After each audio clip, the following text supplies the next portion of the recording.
The Lost Cryptids Conservatory, where we will shatter your reality to bring you closer to the truth.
All right, well, welcome back to another live show. Sorry for that little technical issue.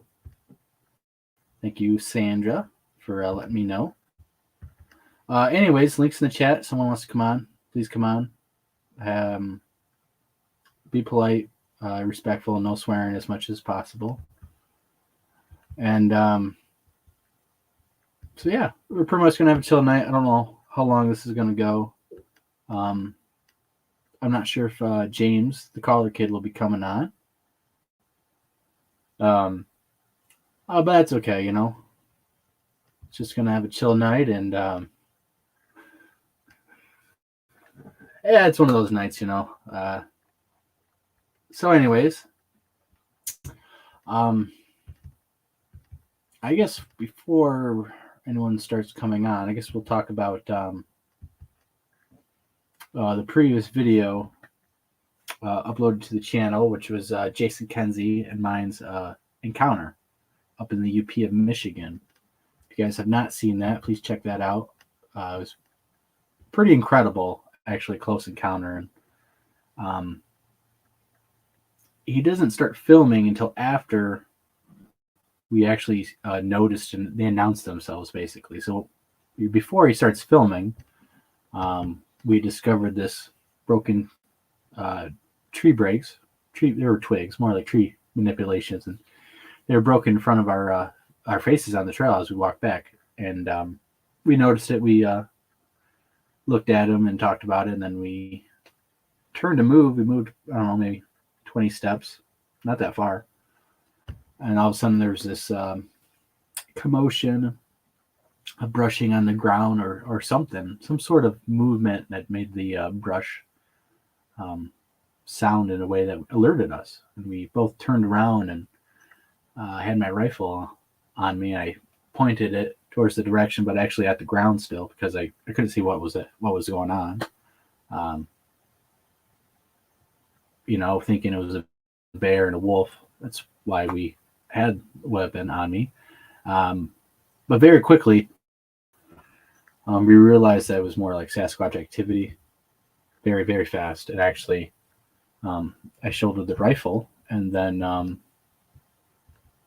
we spot them, and he starts filming. And from there, he's filming, and we're watching the eye shine. And unfortunately, the camera does not pick that up. But that's where he starts filming, and we actually do walk up right towards the spot where the two were standing and stuff, of course. And the most strange thing about the whole encounter was how quiet they were around us. The one individual was 7 to 8 feet tall.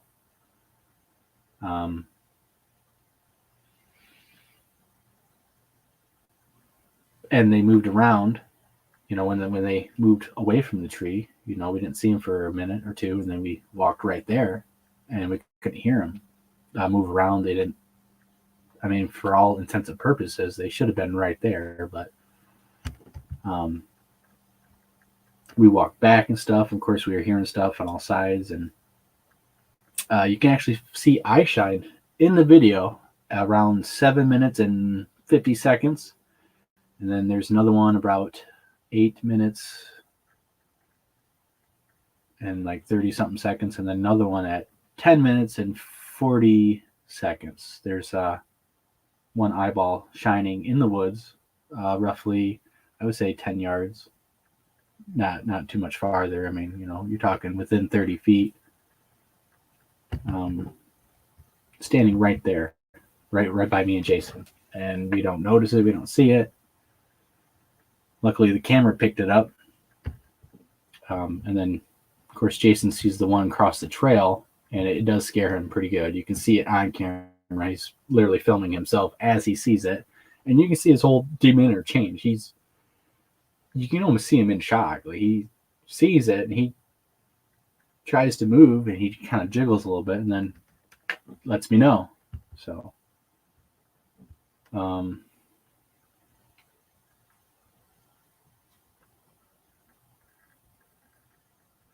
here's a question from Pyro Medic.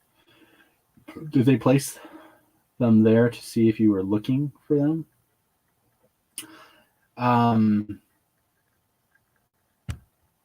Yeah, possibly. I think so. It definitely was made for us to walk into, because the trail we went, we didn't have to duck for anything. And on the way back, they were right in our face. I mean, you couldn't miss them, and they were fresh. So, I do think from personal experience in different places that they do sometimes make these manipulations for people to maybe see and observe. And then they, like when I was in this area for like a week straight nonstop, there was manipulation going on, and I started photographing it. And then after a couple of days, it seems like they added new stuff into different places. And it really did make me wonder if they are making it and are observing people who are in the area, and see if they noticed, see if humans are noticing the signs that they're leaving. It was pretty apparent when one was set up right on a trail that wasn't there the day before, and there was oak, maple, and a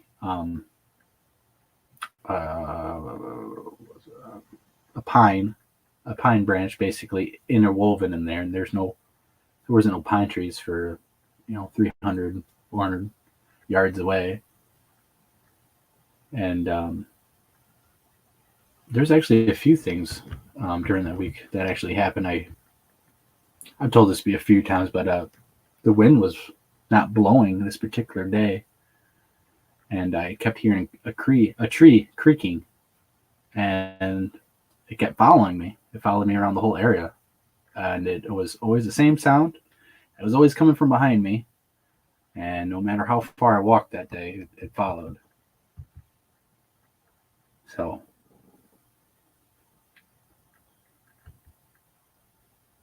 yeah, I do think, especially if a researcher's in the area and he's been working at it for a long time, I do think if you're having interactions that they might manipulate to see if you're actually going to notice it, because these are signs and symbols that they recognize and they pick up like that. They scan the whole wood line and stuff, and they can pick up all the stuff. Us, it's not as easy, and not everything is Bigfoot. Okay, I could take 1,000 pictures tomorrow and claim manipulation, but it's just random nature events. It's not even close. Any buffoon could go out there and just say, oh, Bigfoot did this, and look at this, and look at this, and how did this happen? In reality, they're not even looking at the signs of, well, that branch is broken up there. It looks to be the same. It's the same tree. It looks like the same broken pattern. And my experience cutting trees down and seeing storm damage on a regular, it looks to be storm damage. If everything adds up and it's natural, it probably is. When you find stuff that is pretty hard to explain, there is no broken branches, or there's no base of the tree, there's no root ball or anything, then you have stuff. Then you actually have manipulation. But there's too many pictures. There's too many people who just walk out there and they just see some broken down trees, and all of a sudden they just start fantasizing and making up stuff and probably believing it, when in fact they're not even questioning, is this nature or is it not, and trying to prove or disprove one or the other. In fact, it's just Bigfoot. But I digress. Anyways, so if you guys haven't checked out our encounter, check that out. It's pretty intense. That's actually not the only thing that was caught during that week-long expedition. And you can see some of that stuff in Jason's documentary. It's on Vimeo. Searching for Sasquatch, Chapter 3 and Chapter 4.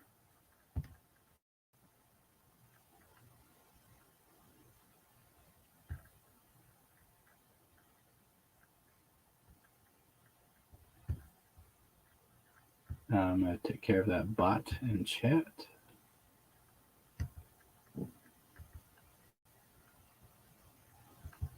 All right.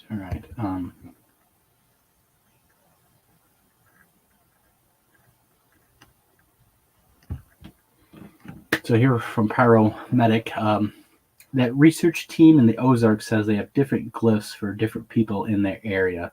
When the landowner died where they researched, they found one on his vehicle for him. That would be interesting. But the hard part and the reality of it is you'd have to have a long-term study and very conclusively evident that it's Sasquatch manipulation and not a hoax, or not just random nature stuff. I never really come across that. Never experienced glyphs or anything that I thought were for us or legitimate stuff. But I do know of other researchers who are trying and seem to having results if they are being honest and if they're not doing it themselves. Unfortunately, my experience, especially this past year, is there's a lot of snakes in this community. There's a lot of snakes and scammers and shills and moneymakers who that's all they care about. They don't care about research. They don't care about finding evidence. They don't care about spreading awareness, helping victims who are terrified. All they care about is throwing a huge event, having a fun time, and trying to get Bigfoot famous, as if that was even a real thing. So the fact is, who cares if you're Bigfoot famous? You're famous in the eyes of what? Like 20,000 people? If that. It's kind of a fantasy that some of these people actually believe that they're going to be on TV and this is all going to work out and blah, blah, blah. by throwing money and having events, not by doing work and hard work at that. So yeah, the glyphs and stuff, I'm skeptical anymore. Dealing with people, I am very skeptical of a lot of stuff now because I've met a few different expert, as a lot of people would say, researchers who've done this, been all over the place. But when you're in the field and you don't do anything, those are just stories, man. And honestly, when I see that you don't even do anything, how credible are you? And you tell me all these fantastical stories about doing this and having this expedition and doing this and doing this and doing this, but you ain't doing nothing on the one you're on now. So I think there's just too many people are like that, spend one weekend a year out in the woods and say they went and did something. So I'm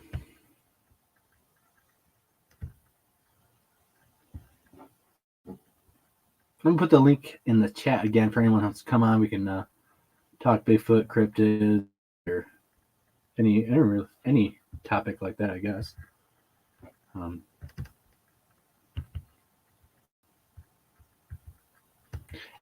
I'm going to talk about hoaxers and stuff right now, actually, because I had to deal with. I found one again. It's the same guy, just a couple years later, who still is pushing this video, this narrative of a Sasquatch running to him on his front porch. It was a female, and she about hits him, and he has to roll out of the way to dodge her. And then there's a video, and he, in the picture, he draws eyes and stuff like that. You will not believe how many people, and personally people I do know, who fell for the picture, because he drew some yellow eyes on it, and oh my God, pareidolia. In reality, the dude has a blue sweatshirt on, and he goes like this in front of the camera and jiggles the camera. He's on his front porch. He pans in the direction where the Sasquatch came. It's his driveway with his cars. So many people have believed him, and in that video, in that picture, he literally has a book deal. He has a number of followers, and I don't think anyone's ever called him out. So I called him out on his page before. I've told other people about him, but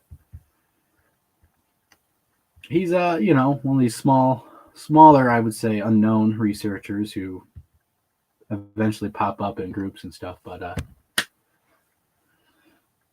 it's frustrating because can you see the video? I debated about putting it on the YouTube and stuff. I cannot show it to you on here. I think I made the video on my phone. I didn't plan on showing that on a live show or anything. I didn't even know what I was going to do with it. I should just put it out there because it is hoaxing and he's faking it, and it's not very good. But people are falling for it because they just want to believe in Bigfoot so much. But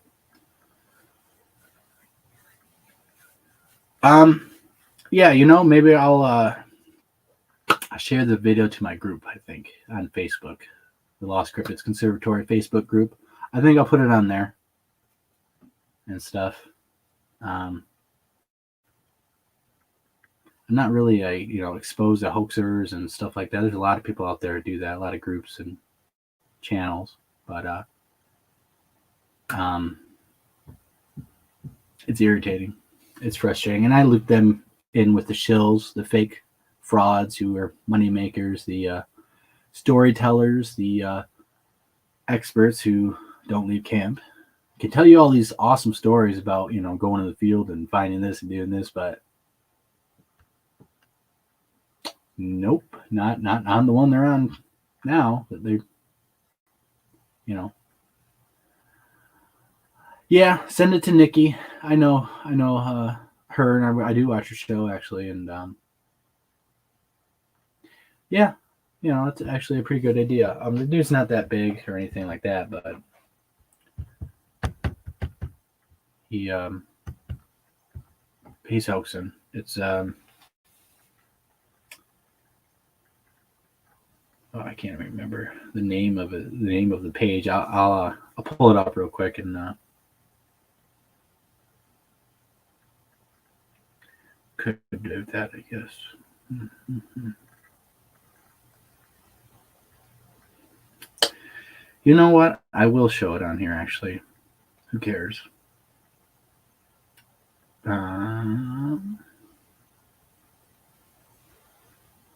But let me make sure I'm not going to play any music. Okay, that's... All right. Try to flip this sideways. Give me 1 second, guys. Phone's not cooperating with me.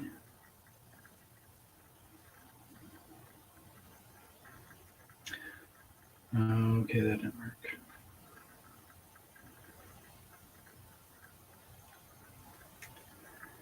I'll tell you what, my phone updated. Now I have this, instead of auto rotation, now I have a button, and the button don't pop up most of the time now, so it's really, really irritating. But okay, so here we go. We got it.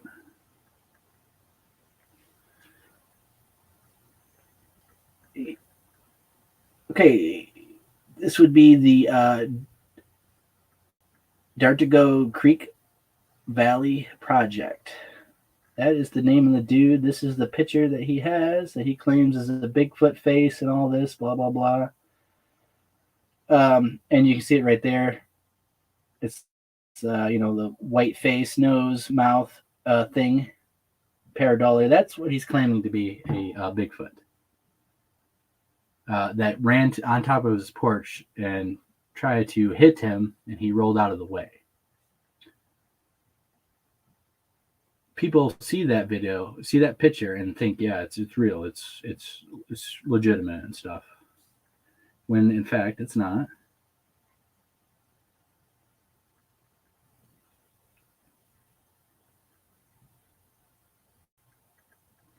Let me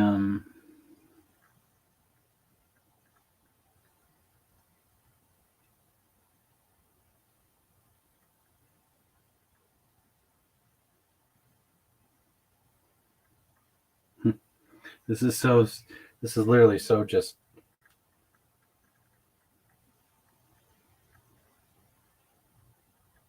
Okay. Oh, we'll have to play that again, but that's showing him, he's on his porch, he's moving around. It already happened.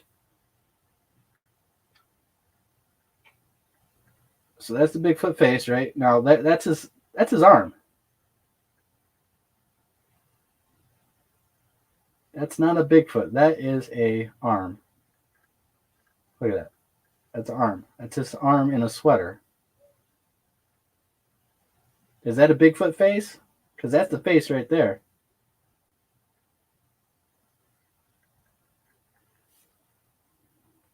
In this version that I have slowed down, you can see the arm in the gap right here. It's not a face. It's not a Bigfoot. It's this freaking arm that goes like this. Like, how freaking pathetic is that? And people are believing it. He has this video in like black and white and stuff, so you can't tell the color, and it's a blue sweatshirt.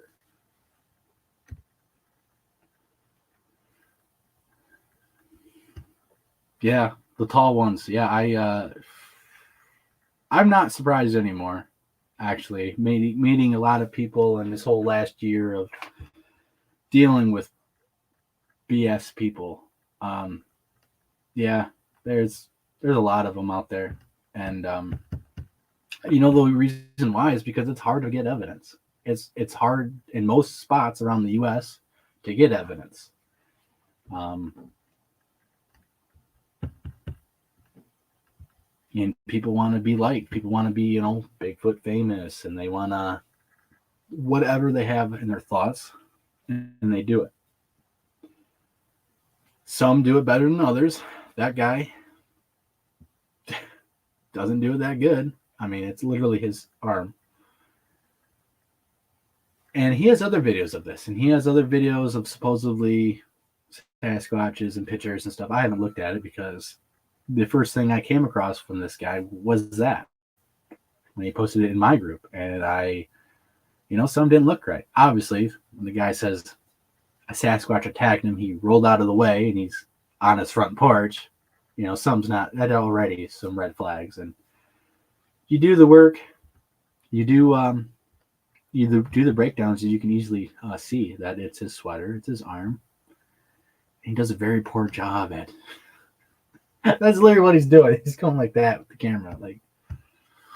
But people who I know and stuff actually believed it and liked it and said, yeah, I see it and stuff.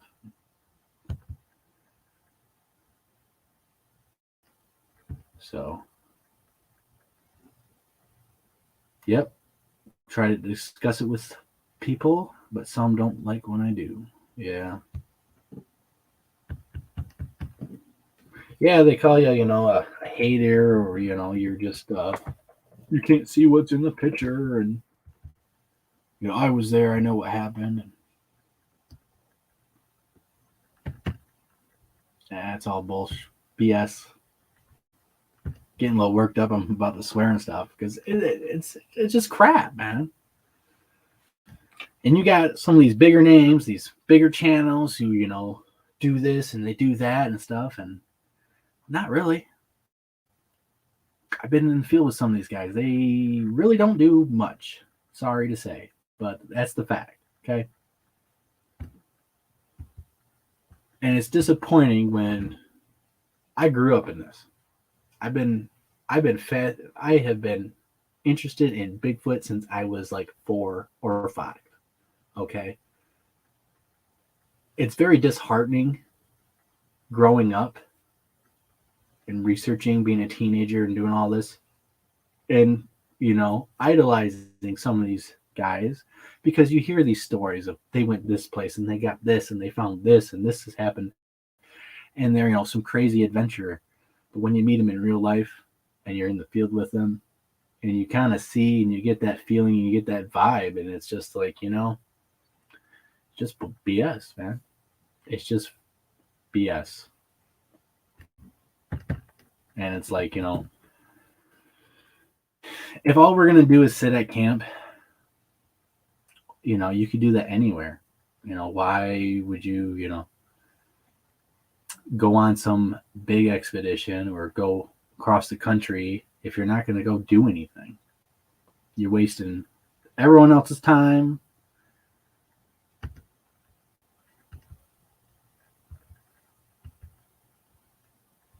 I mean, some of these people don't even know how to operate equipment.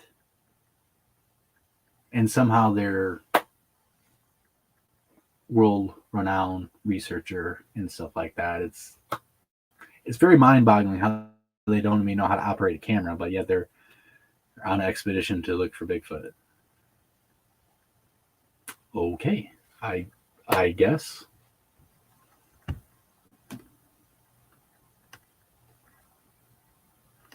So it is disheartening and stuff, and it really made me realize that it's probably how it is across the board. There's a lot of people who are doing the hard work and are actually researching, and a lot of people who say they are, but really they're not. And all they have is talk. All they have is old stories, and they don't have nothing fresh. They don't have anything substantial. They say they went to these places and they say they went to this spot and this super dangerous place, blah, blah, blah. But in reality, I mean, they're not even leaving camp, maybe leave camp for a little bit, shoot a little scene, come back to camp. That's all they do. You can hear it in some of these podcasts. Well, I don't leave camp until everyone's sleeping and, it's dark. And when it's, you know, I feel like it's the right vibe. So you waste majority of your time doing nothing. You know, you're sending out equipment, you're not sending out recorders, you're not doing nothing, you're not even looking for anything.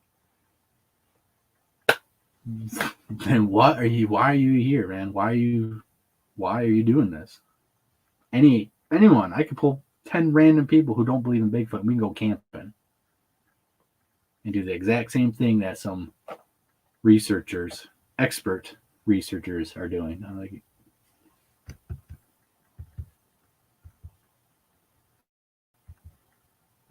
So who's gone out in winter?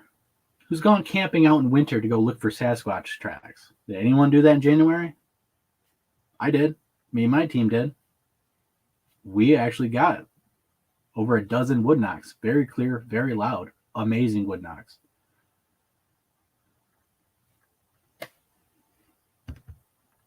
Where's, you know, some of these other people who say they go out all the time? Where's their stuff? Where's the even stuff showing that they actually went out? Oh, I'm sure you have. Unfortunately, in your area, it is like looking for a needle in the haystack, because you're looking for a Bigfoot in mountain ranges and stuff, man. That's a lot harder than here in Michigan. In Michigan, they're, you know, honestly, they're not too hard to find. If you spend enough time in an area, it's not like a mountainside where you don't know where to start and who knows where they're going to travel. In Michigan and stuff, there's certain places where they're pretty much contained in there during the daytime. At night, they can travel wherever. But in the daytime, unless they're going to be crossing roads and having people see them, they really are going to stay put in an area they feel comfortable with, even if people are in there and researching and stuff. That's how I research. You know, when you go to you set up your camp, you get everything settled, you go into the woods. Okay, you don't just sit at camp all day, you know, playing camp.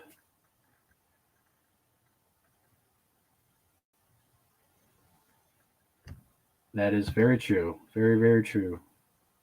That is very true. And people who do the work and investigate know this, and they get results, and they get closer and closer and closer to getting results. We have a lot of places mapped out here in Michigan. I personally have a map database that I've been working on for years, and from all the other maps that I've looked at and seen out there, I'm fairly confident I have the biggest sightings and mapped out and all this, and still it's not by far as much as out there and reported. Michigan has 1,840 something. It's growing pretty much every week. That is by Val Zavala's database, which he was just on last week, and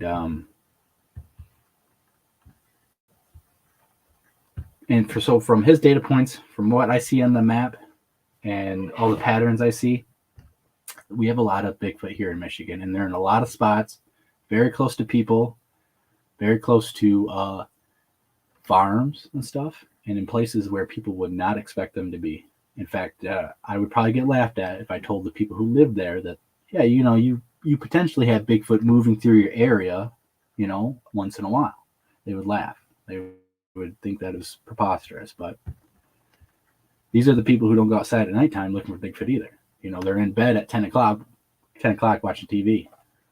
You know, the only time they're going out after that is to let dogs out, and I don't think most of the people even step outside to do that. Ignorance is bliss. So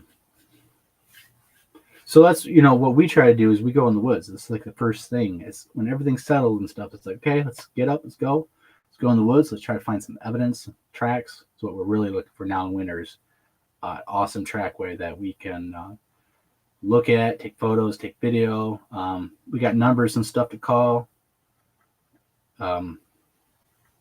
Like Brent and Leon and stuff, who are,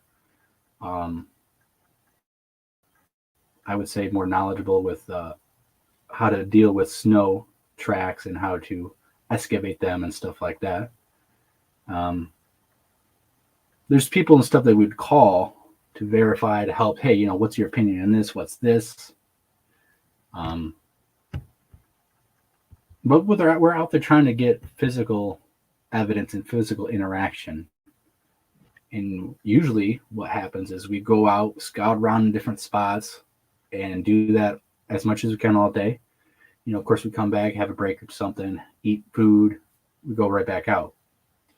It depends on how, we have a smaller group now, and I like it better because you have a big group, there's a lot of different, egos and commotions and thoughts and stuff, and it gets too messy to even decide a real good plan because everyone wants to do this. So when everyone's focused and disciplined, you actually can get stuff done and not spend an hour talking about what you're going to do. Just go and do it. So we're trying to get physical interaction. Go out there, try to get them interested to what we're doing. We don't act like campers. When we're out there, we're Sasquatching. And we definitely let them know that's why we're there. We don't act like we're just everyday campers, hoping that they'll come in. We want them to know that we're there for them. We're interested in them. Hopefully it piques their curiosity and interest. And then, they follow us back to camp. And it's actually worked pretty good. We actually have a few different expeditions and some evidence here that you guys can watch from the past year or two of this working, because, at some point they do come back to camp, and whether there's a little interaction or a lot of interaction, they're hanging around camp watching you, watching what you do, watching how you act, how you guys interact with each other.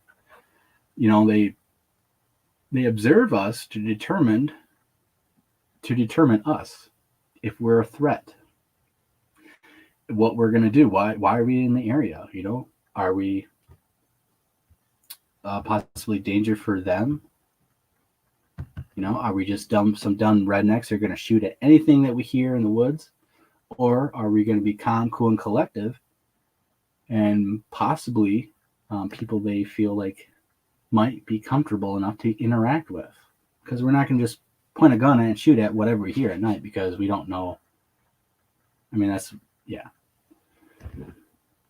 There's people out there who are researching, who have seen a Bigfoot at their camp, get scared, pack up, leave, come back, because more people are coming, so they have to come back. And, one of these dudes is pretty much blacked out drunk, starts hearing stuff around camp, and what does he do? He takes his pistol out and starts to shoot at nothing he sees. He just hears something. A couple hours earlier, they had seen a Bigfoot standing right there, pretty much at the edge of the wood line, watching them. It was like 10 yards away. If a Bigfoot is comfortable enough to do that, and then you go and you shoot at stuff that you hear later on, I'm pretty sure that individual is not going to like you, not going to want to come closer to you, certainly. And he probably will remember you from now on. If I was that person, I certainly wouldn't want to go back there, and I certainly wouldn't want to make that mistake anymore, because these things do whatever they want. Yeah, they don't hurt people, they don't kill people often. Well, bears don't kill people often, but it does happen. It happens every year. What do you think is going to happen when you piss these things off and you're out there and you're alone, or you're out there in a group? If you make anything mad enough, a little chihuahua will attack you. A squirrel can get mad and attack you. Like, every single thing on this planet, pretty much, if you make mad, typically will fight back.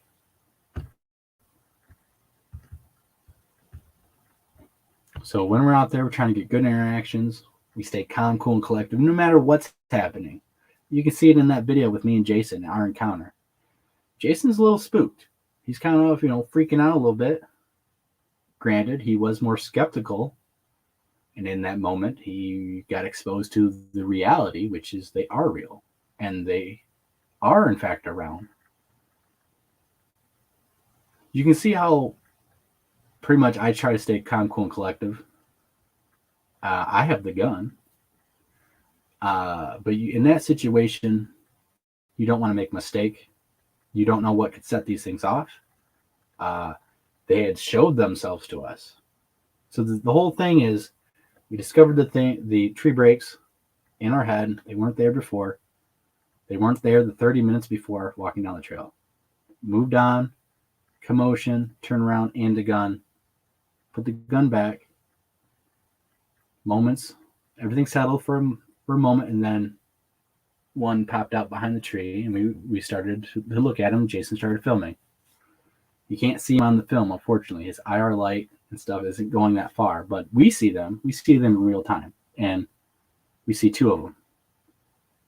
The one thing I cannot get out of my head is there's one, he was crouched down is what I assume, and the other one was standing up. The other one was about 7 to 8 feet tall. The smaller one, or the one closer to the ground, I can't get out of my head is how massive its head was, actually. In the moment I'm looking at this, I'm like, okay, well, could it be a squirrel, or could it be a raccoon? That's the first thing. So, could it be a raccoon hanging off a tree? Could it be this? Could it be that? I don't know. But when the other one was there, then it's like, okay, a whole nother dynamic. Now you have two of them looking at us. We're watching them. They're letting us watch them. We're pointing at them. Clearly, they know that we can see them. And the one at the bottom, he turns his head, and I don't know what he was doing, talking to the other one, looking at some other individuals, but his head, his eyes and stuff, I can see his eyes. His forehead was huge, extended. I mean, it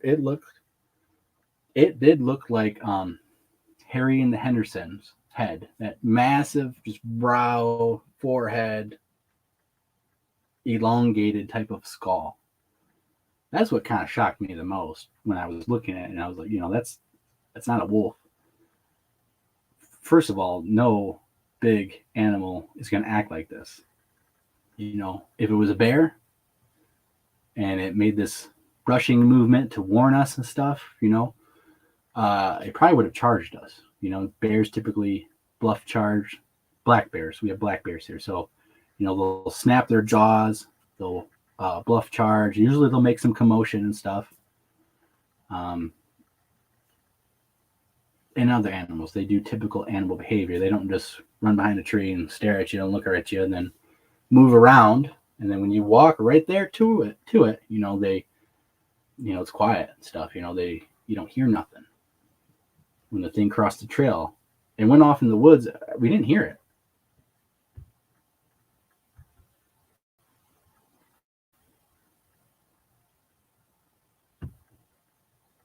Well, that's why we didn't shoot at one.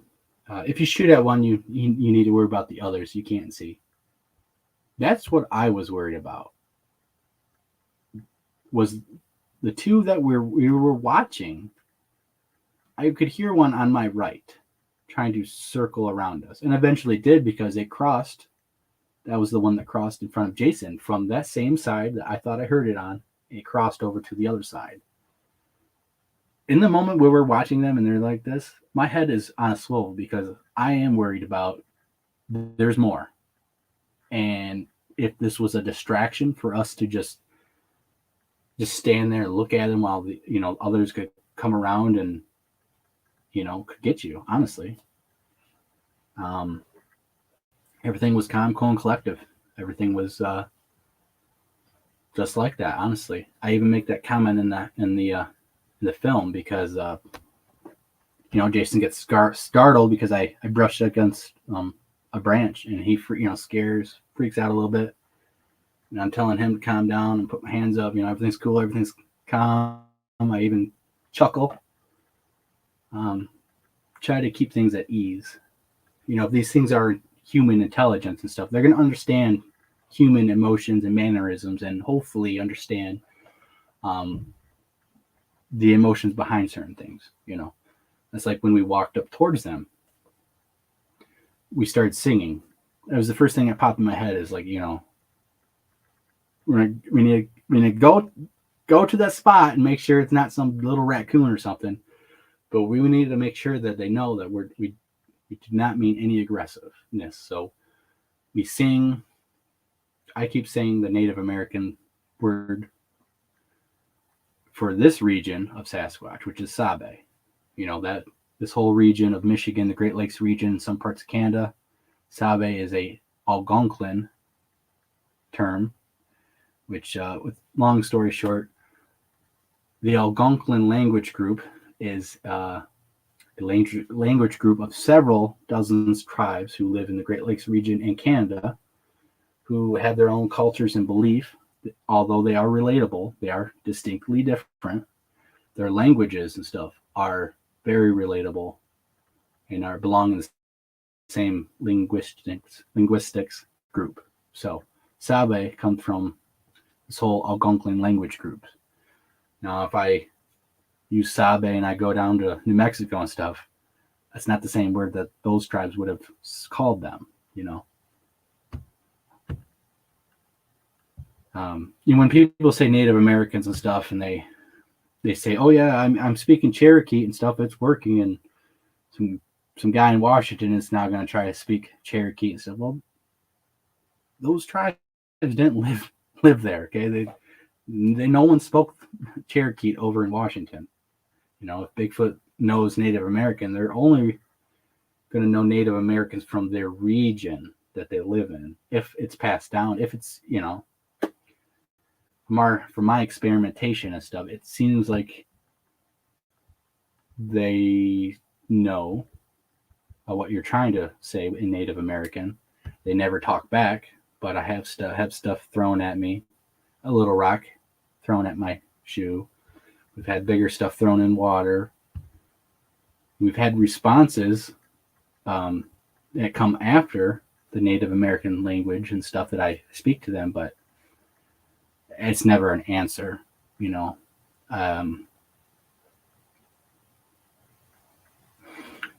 the encounter with me and Jason, I do speak Native to them, and then I do speak English, and I do ask them, can we see you?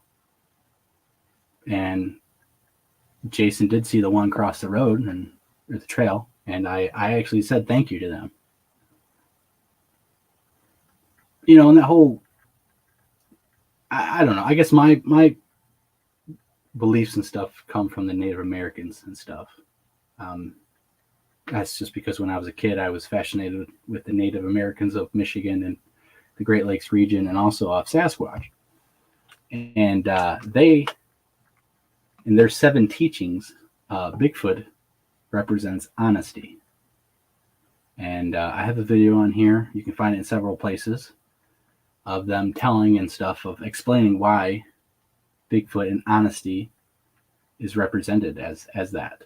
And you can see that. It's the you can type in Ojibwe 7 teachings, or the 7 teachings of the Algonquin tribes and stuff, and you can find that video on here. But so in the moment and stuff, I asked them for us to see them. Jason did see one, and we did see the ones at the tree. So I had thanked them and stuff, and I didn't want to push the situation anymore, because we're surrounded by, there's 2 there, there's at least 1, so at least 3 that we know of. And there's probably more, but in that situation, if something happened to us, there's really nothing that we are able to do. We're pretty far away from camp. We're about, I would say, 200 to 300 yards away from camp. The only thing that really kept me calm and stuff is that they announced their presence to us. They didn't freak out when I pointed the gun at them. When I put the gun away and they showed themselves, other than me worrying about, is it a distraction? for something else to come up behind us, I was pretty comfortable. If they wanted to get us, first of all, they wouldn't have announced themselves to us. They would have just done it. They wouldn't have showed themselves to us. And that's the whole thing is they announced themselves to see what would we do, how we would react maybe. And I point the gun at them, and there's a burst of commotion. You hear some scattering. When I put the gun away, okay, obviously they're understanding that I'm not meaning to hurt them. And they do take the chance. They take the chance to show themselves to us. They took the chance to announce themselves to us. That's a pretty big leap of faith. To do that and they must have two thoughts. Either this guy's going to point the gun at us and shoot at us. He's going to get scared and run away, or he's going to stay calm and, so that was pretty intelligent of them and trusting in a way to, they know that I have the gun. And up there during the time, anytime I heard anything remotely that was, abrupt sound, crashing or anything, I'd be pointing my gun at the direction. And a lot of the times it was just a bird and stuff. But we did find several bear tracks, wolf tracks, and cougar tracks up there. So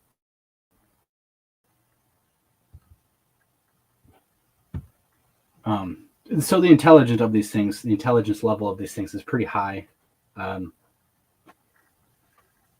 So with the respect and the chance that they took with us, I didn't want to push the envelope. I'm not going to go run and chase these things when these things are, showing themselves to us in a way and having this interaction.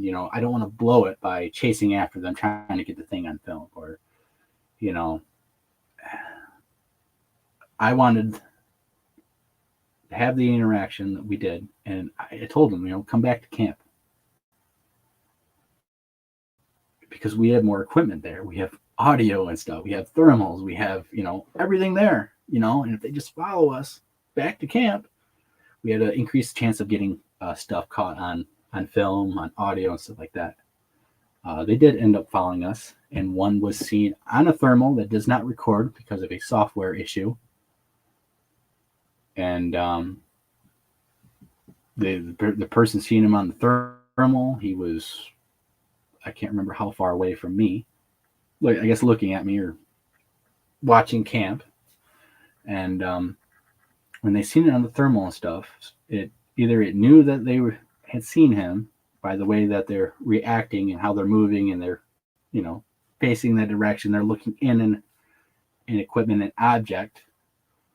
It slinks directly back like this behind a tree, and it disappears, and they couldn't see it again. And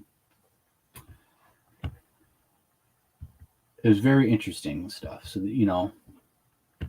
that whole trip and that whole encounter did open my eyes a little bit more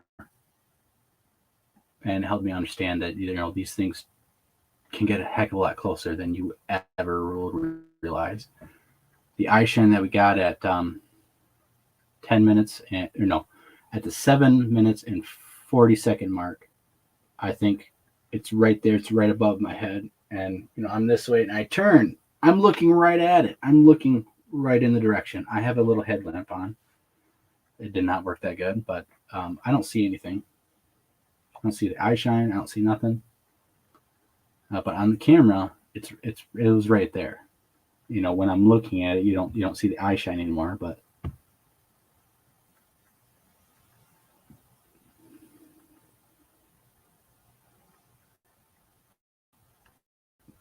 so, all right, guys, I'm gonna put the link to get into this live stream in the chat. If anyone wants to join, please, by all means, join. We can have fun. We can talk a little bit. If no one's going to join, I think I'm going to dip out here pretty shortly. I am not really feeling the best up to doing a 2 or 3 hour or 4 hour live stream tonight. But if someone comes on and stuff, we'll go longer. you guys have questions, comments, anything, topics or whatever, let me know and stuff in the chat. Because who knows where I'm going to go ramble off to and stuff. There's a lot of things in my mind. I did want to talk about the encounter. I was hoping Collar Kid would be on here bouncing off stuff, but he's a busy guy and stuff. And it's open mic night, guys. Don't be afraid to come on. You know, you don't even have to show your face or anything. And I know it's late, it's busy and stuff, but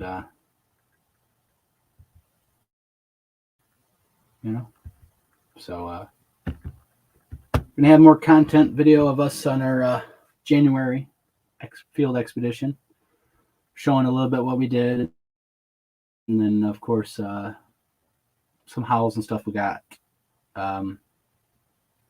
There was 2 clips that are definitely coyotes. There's another one that, you know, maybe it's a coyote. It's kind of too hard to determine, and hearing it in real time, it didn't sound like one.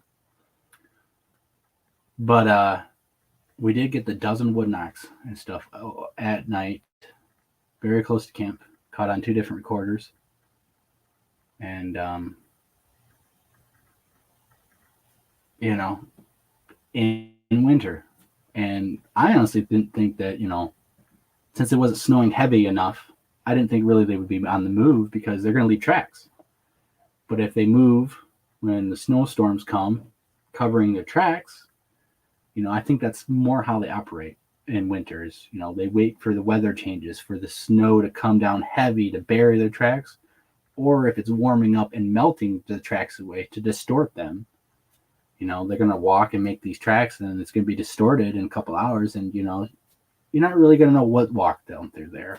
And most people who look at Bigfoot tracks in winter, or think they found Bigfoot tracks, I should say, are looking at like small game animals hopping, jumping in a straight line and stuff. There's been several pictures of the snow tracks that I've seen that I call the people out on them. It's like, okay, you got one picture of one track in the snow. Where's the other ones? Where's the whole track line? And I called one guy out, and he eventually answered, and he's like, well, I only found the one. Okay, well, is it in an open area? You know, is it in your backyard? Like, and, you know, he just, well, you know, I didn't say it was Bigfoot. It's, you know, your post implies it. You're defending it when I'm trying to question you about it. And the only story you can come up with is, you know, you found it randomly. And when I look at it, it looks like something made a track, and then some snow fell, came down, and made the toes. Because you see the ball of snows that are the toes. You can see, I called them out too. If it's a Bigfoot track, how come your boot print is pressed down more in the snow than this Bigfoot track? Track doesn't even look like it's pressed down into the. He swore at me. That was pretty much end of it. And then he shows a picture. A picture not even his. A picture that is Igor Boltsev's from Russia, and he says, here's proof. Proof of what? That's not even yours. What are you talking about, dude? We're talking about the snow tracks that you found with no track line. There's no other snow tracks. There's nothing. There's other ones where, you know, they find one track or 2 tracks and it looks like, you know, it's going into the woods and it looks okay, you know, looks better. But they have a picture. They don't have any picture of it showing the detail of one single track and stuff. And then when they come back the next day, of course, it's changed, and, you know, it don't look the same, and it's bullcrap. If you find a snow track of Bigfoot, you know, if it's obvious, take a picture of that and of every single footprint you see. Get a video of it. Get a video of the track line, where it's going, where it's coming from. Measure, you know. Try to find the detail of it. Don't just snap one picture and say you found a whole track line and you have one vague, not detailed picture at all. That doesn't help anything. And we're not, you know,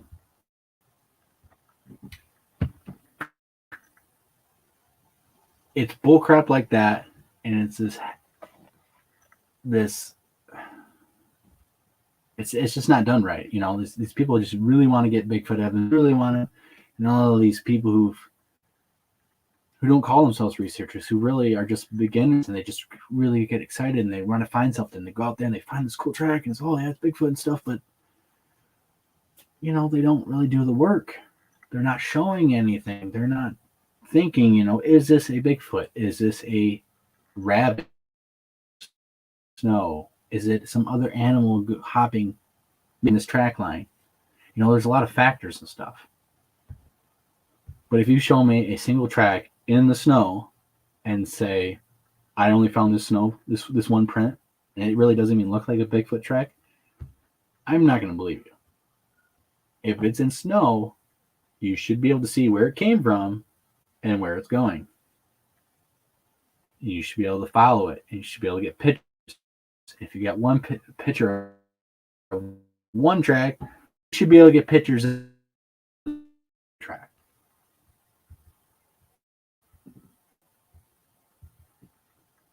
I'm getting to the point now where it's like I'm done with the BS. I'm just sick of it, man. I've been doing this for 18 years. I'm 31 now. I've been going out in the field since I was 13 and had my first encounter at that age. I was reading books before that. But I officially started at 13 when I full-blown went into the woods. Been doing this a while. I've only been on Facebook and came out of the shadows the last 3 or 4 years. Before that, I was in a bunch of groups. I was watching everything. I was looking at what everyone was producing and stuff and this. And I finally came out. And I'm pretty much done with the BS that is presented, that this is evidence, there's nothing there. These red circles, this pareidolia crap.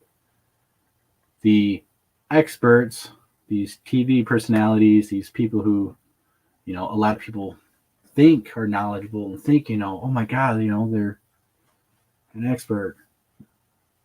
You know, I'm tired of, you know, believing this fantasy, drinking the Kool-Aid of, you know, because when you go and you meet these people and you're in the field with them, I expect you to do stuff. I expect you to do something. I expect you to at least go out and do something. You know, you might not go push as hard, go as far, go on some crazy stuff like I would, but you better do something. And I'm tired of, you know, people going on these Bigfoot research expeditions, and it's just a camp out. It's not. It's literally just glorified camp out, and that is awesome. It's fun. I love talking with people, especially if I haven't seen them in a very long time. I haven't seen them all. Pick their brains on Sasquatch stuff, especially in person. But you can do that on the phone. You can do that anytime. All right. We got Brent from the Tall Ones YouTube channel. Hey, what's up, man? Brent?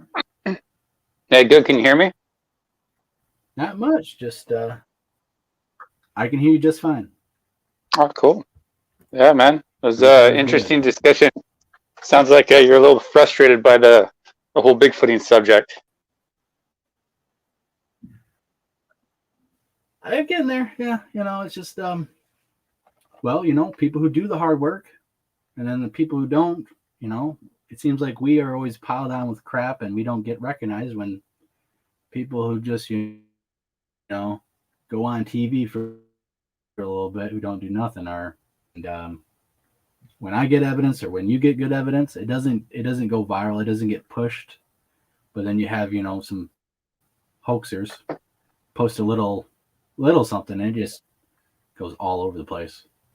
It's just frustrating. Yeah. But I saw that one video that you showed early. It's I mean, it's not even getting creative now. It's just like, oh, just let me show a part of my arm, and hey, you know, it looks good enough for me, and it looks good enough for other people too, because that's the problem in this subject. People are so trusting that we believe whatever people say, and that's not really necessarily a good thing because you know we really need to vet out what's being presented, because a lot of the times it's not real. It's not really going on because we're in a subject that there's not a lot of information out, so it allows people to come in and kind of fill up the void with it, and make things interesting and stuff. And it's frustrating. It's just one of those things where you just got to kind of recognize and understand and move past it, and more focus on what you're doing.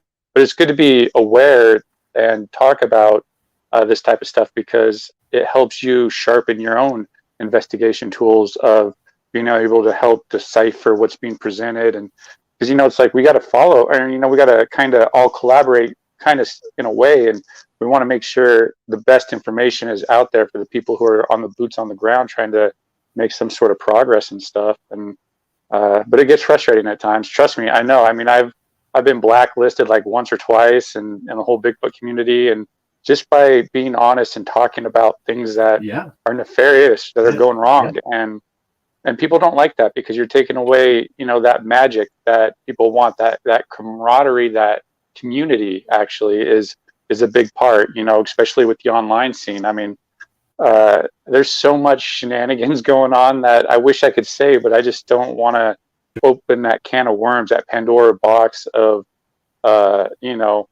of the fallout, pretty much. So you got to just kind of keep quiet at times. Yeah, it's unfortunate, but it's kind of what it is. And I can kind of hear your frustration. I mean, that kind of sounds like me, and just coming to that realization where I'm getting to the point where I'm not going to. You're what?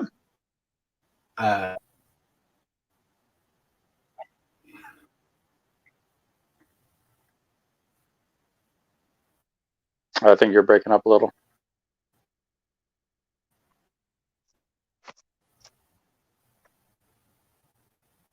I think you're frozen.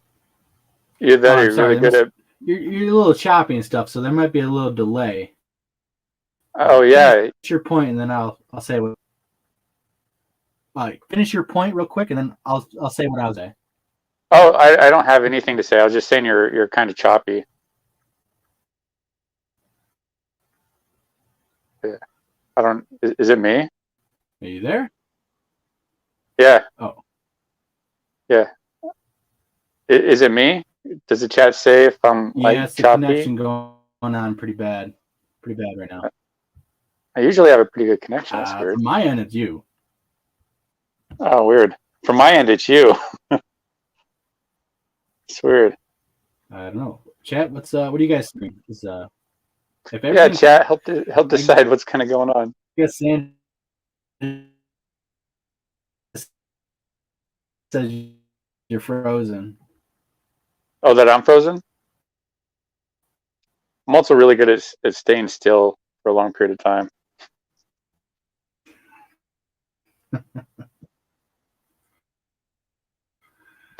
Here, let me see. Here, I'll turn my camera off. I was going to say. See if that helps. I'm getting to the point where I don't care to open a can of worms, because. Yeah. You're frozen.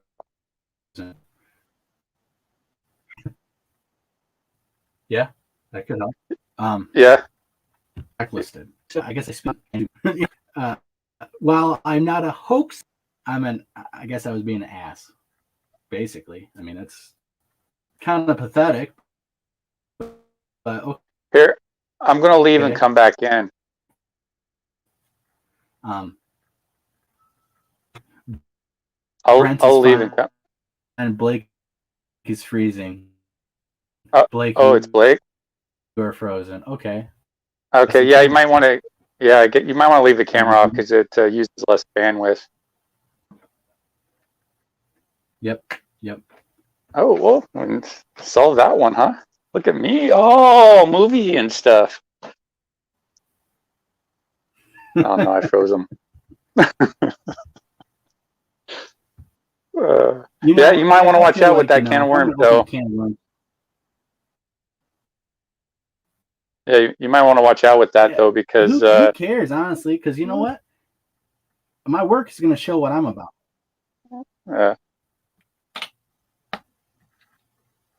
yeah, I mean, it's good to speak up because silence is complicity at times, because there's a lot of people out there right now that are out there pushing a narrative, and we really shouldn't be believing them. I would love to call them out, but I really don't want to go down that road, because I know there's a lot of friendships involved, and it just gets really complicated, especially with a community that's been built online. And I really don't want to be the destroyer of that. So I just kind of keep my mouth shut and, do my thing, I guess. That's all you can do. But, I was I was I was hoping to have I don't know if I'm gonna ever have that moment, where you quit your job and you go, screw you, screw you, screw you, and screw you type of stuff. If I ever have an exit of Bigfooting, I think I'll probably do that. Call everybody out.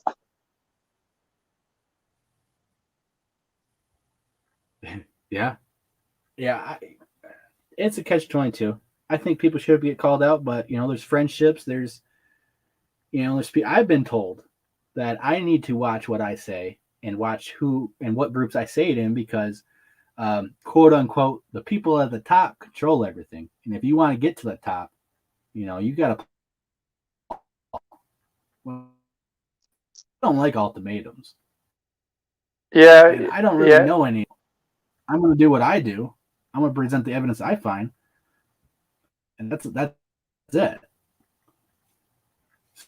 Yeah. So there is this game, this BS hierarchy that maybe, it's there, whether you want to believe it or not. People have access to shows. Most people have access to better opportunities for you. And if you piss these guys off, they're going to talk bad and not help you and derail you, because, they have the word of the mouth, the ear of the person.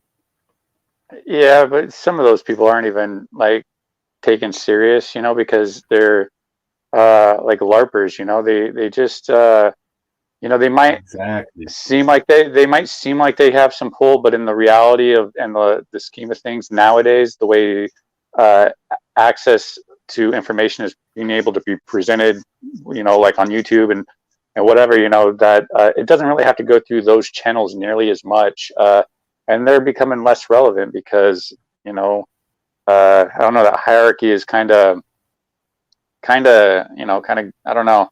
I never really bought into it too much. I just kind of just do my own thing, and but it can be a circus at times, and because you have the entertainment side of the subject, that people just want to be entertained, want stories. Don't matter if they're real or not; they just want stories and stuff. And you have people who that's another irritating.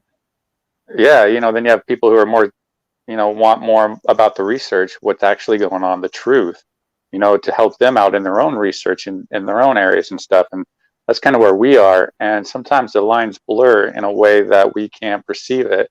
And that's when sometimes emotions and misunderstandings really happen, because we're talking about something that's really, in the reality of things, isn't real, as far as a lot of these stories being told, versus what's actually being observed out there, what's actually known of, how to investigate the subject and stuff. And then you have the people caught in between, and it's quite a journey for the people out there making these moves, and the people that go along with the journey as well. And because it's been really defined over the last year or so about this distinction between what the real people out there investigating and stuff, and like you're talking earlier about how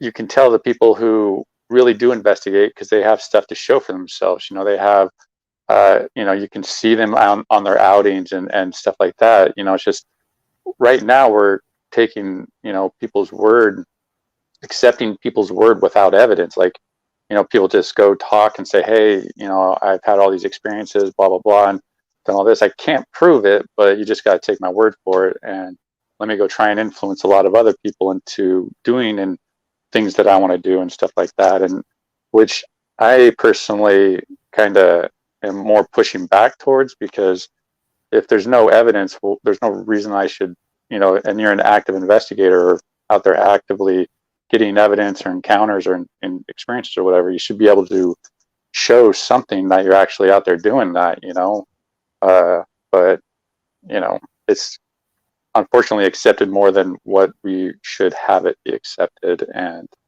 I think going forward, people are going to be accepting that type of narrative than they have been, especially the people out there who are honestly boots on the ground trying to really figure out what's going on and getting that evidence and pushing the ball forward and stuff, because they're able to see through that after a little bit.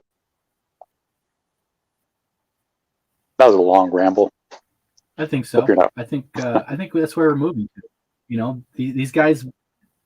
No, it's all right. It's all right. These guys have been doing this for a while. A lot of people have been doing it for a while, and they don't have much to show other than stories. And I think that's going to come to end. Patterson's film is like 50,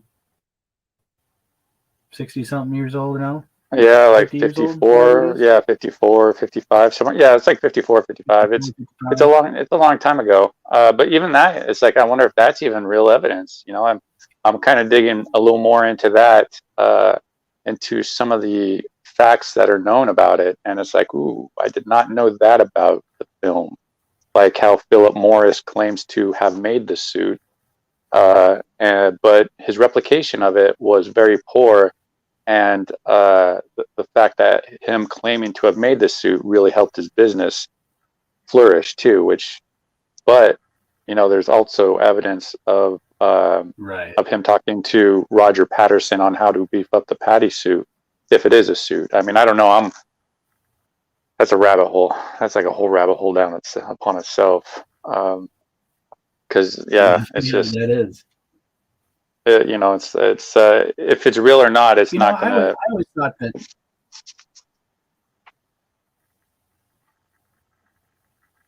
I was going to say, I always thought I think it's real, but I think something about the whole story, and I don't know. I get this weird vibe that there's something not truthful about the story of what exactly happened. I think the film's real, and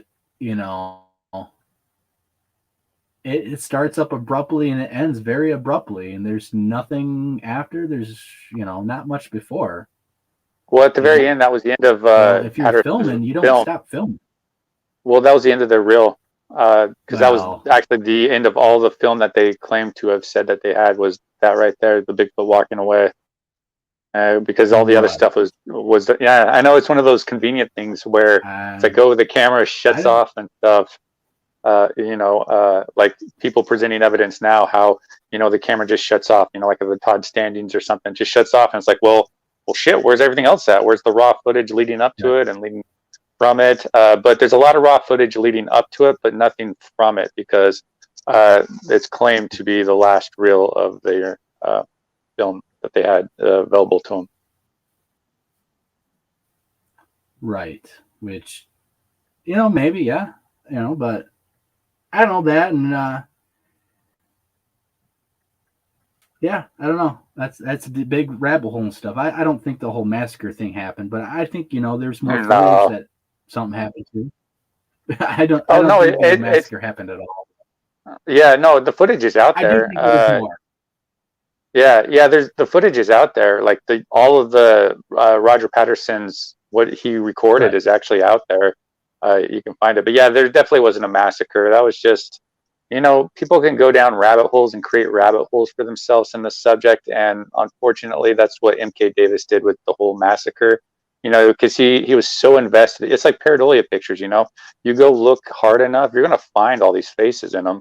And that's kind of what MK Davis did. He was looking for something new, something fresh to bring to the table with it. And he did some great work on stabilization, but with the colorization that he does with it, it alters the actual color of what was actually in real life. So, he changed the colors too, like the red, like the red pools of blood and all this stuff. And not even that, the whole story doesn't even make sense either. How the Bigfoots are still buried there, right? But there's like a live trail cam, which is impossible down there, that watches over it to monitor the whole area, which is bull crap, because I know the people who actually found the PG film and restored it, wrote a book about it, and there's nothing like that around there. I mean, it's all delusional, but there's people out there who believe it. You know, a lot of it because of Steve Isdale did a resurrection of it and probably made it more popular than ever before. And you know, again, it's just one of those things where just because someone you trust says it doesn't mean it's always true. That even they can be mistaken or, you know, not being completely honest. Yeah, exactly.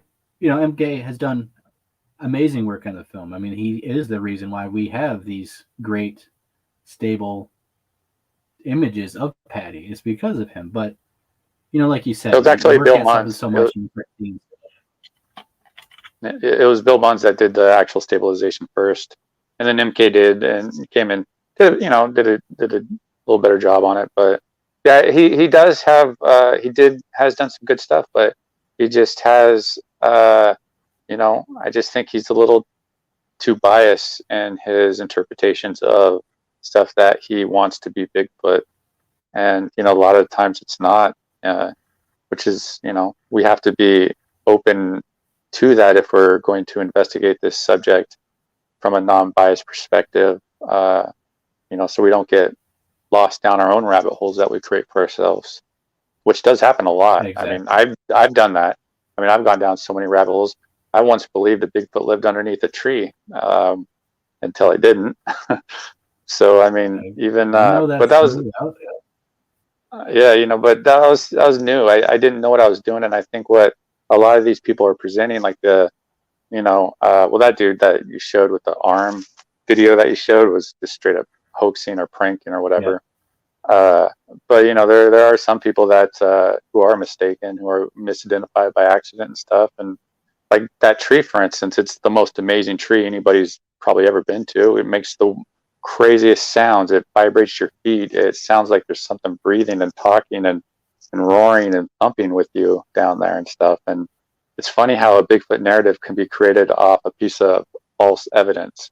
And that's something I always try to caution people over, is to be mindful of that false evidence and to fully vet out that evidence that you are staking your belief in. And I think it starts with not getting emotionally attached to your evidence, because if you do get emotionally attached to your evidence, you're not really going to be able to listen to other people's interpretation of that evidence, and which might actually be more insightful than your own. You know, that's happened to me many times. It's, you know, it's a subject that, you know, if you're serious about it, you need to be humble about it, because like for instance, coyotes make 150 different sounds out there. So, you know, we can't say, oh, I know coyotes make all these sounds, so I know this wasn't a coyote, because I'm always out in the woods and stuff. That's that we can't say that type of stuff, because coyotes are so diverse with their language and vocalization that, you know, yeah, you know, it's like I think it was last year, January last year, actually, winter camping, and it was on a full moon night, and for like 2 hours straight, I recorded a coyote serenade where he was just like out there, which was actually confused for Bigfoot. You know, I think it was a Chehalis screams, and actually they're actually confused for a lot of other Bigfoot vocalizations and stuff. And I was able to sit there and listen to it for hours, and it does sound like a Bigfoot. I mean, it does, like, especially certain calls, like intermediately. It's like, whoa, that's bizarre. You know, it's like I even like flagged it, like, hey, dude, you need to check this out, because this is an anomaly to what I've been experiencing this entire thing. So, I mean, I don't know. But yeah, it was something that we always got to be mindful with how we interpret evidence, and especially when we present it too, because we want to present the best possible evidence. That's why I don't really have a lot of evidence on my channel, because you know, I'm able to vet it out. I have really good sources to help me with the stuff that I don't understand or can't vet out myself. I have incredibly good resources inside the Bigfoot community and outside the Bigfoot community, so it just helps me stay dialed into top performance, you know, of trying to get to the actual truth, and not fall down any of these rabbit holes that are constantly popping up, you know, what Bigfoot is supposed to do and stuff. But I don't know. It's a journey. it's a humbling journey from, you know, where I started believing virtually anything people told to me when I got into this subject, because I was so trusting. I'm like, oh, you know, these people, you know, I was just so naive to think that, you know. Well, I yeah, thought everybody these worked people together do too. years, they know what they're doing, they sound like they know a Yeah. lot, and then you face the reality and you're out there and you realize, it's just a Peter Piper, you know. Mm, It's not yeah. it's not anything but just show. It's and people That's do want to believe. They want to believe wholeheartedly, and they will believe a lot of stuff until mhm. it smacks them in the face, and some people still won't accept it. Yeah. Well, it's funny. It's like, yeah. It's well, even if you show them that something isn't real, they'll still want to believe it despite what you show them. Like with that Bigfoot tree, it's like I got evidence to show exactly what's going on. Like there's no question about it.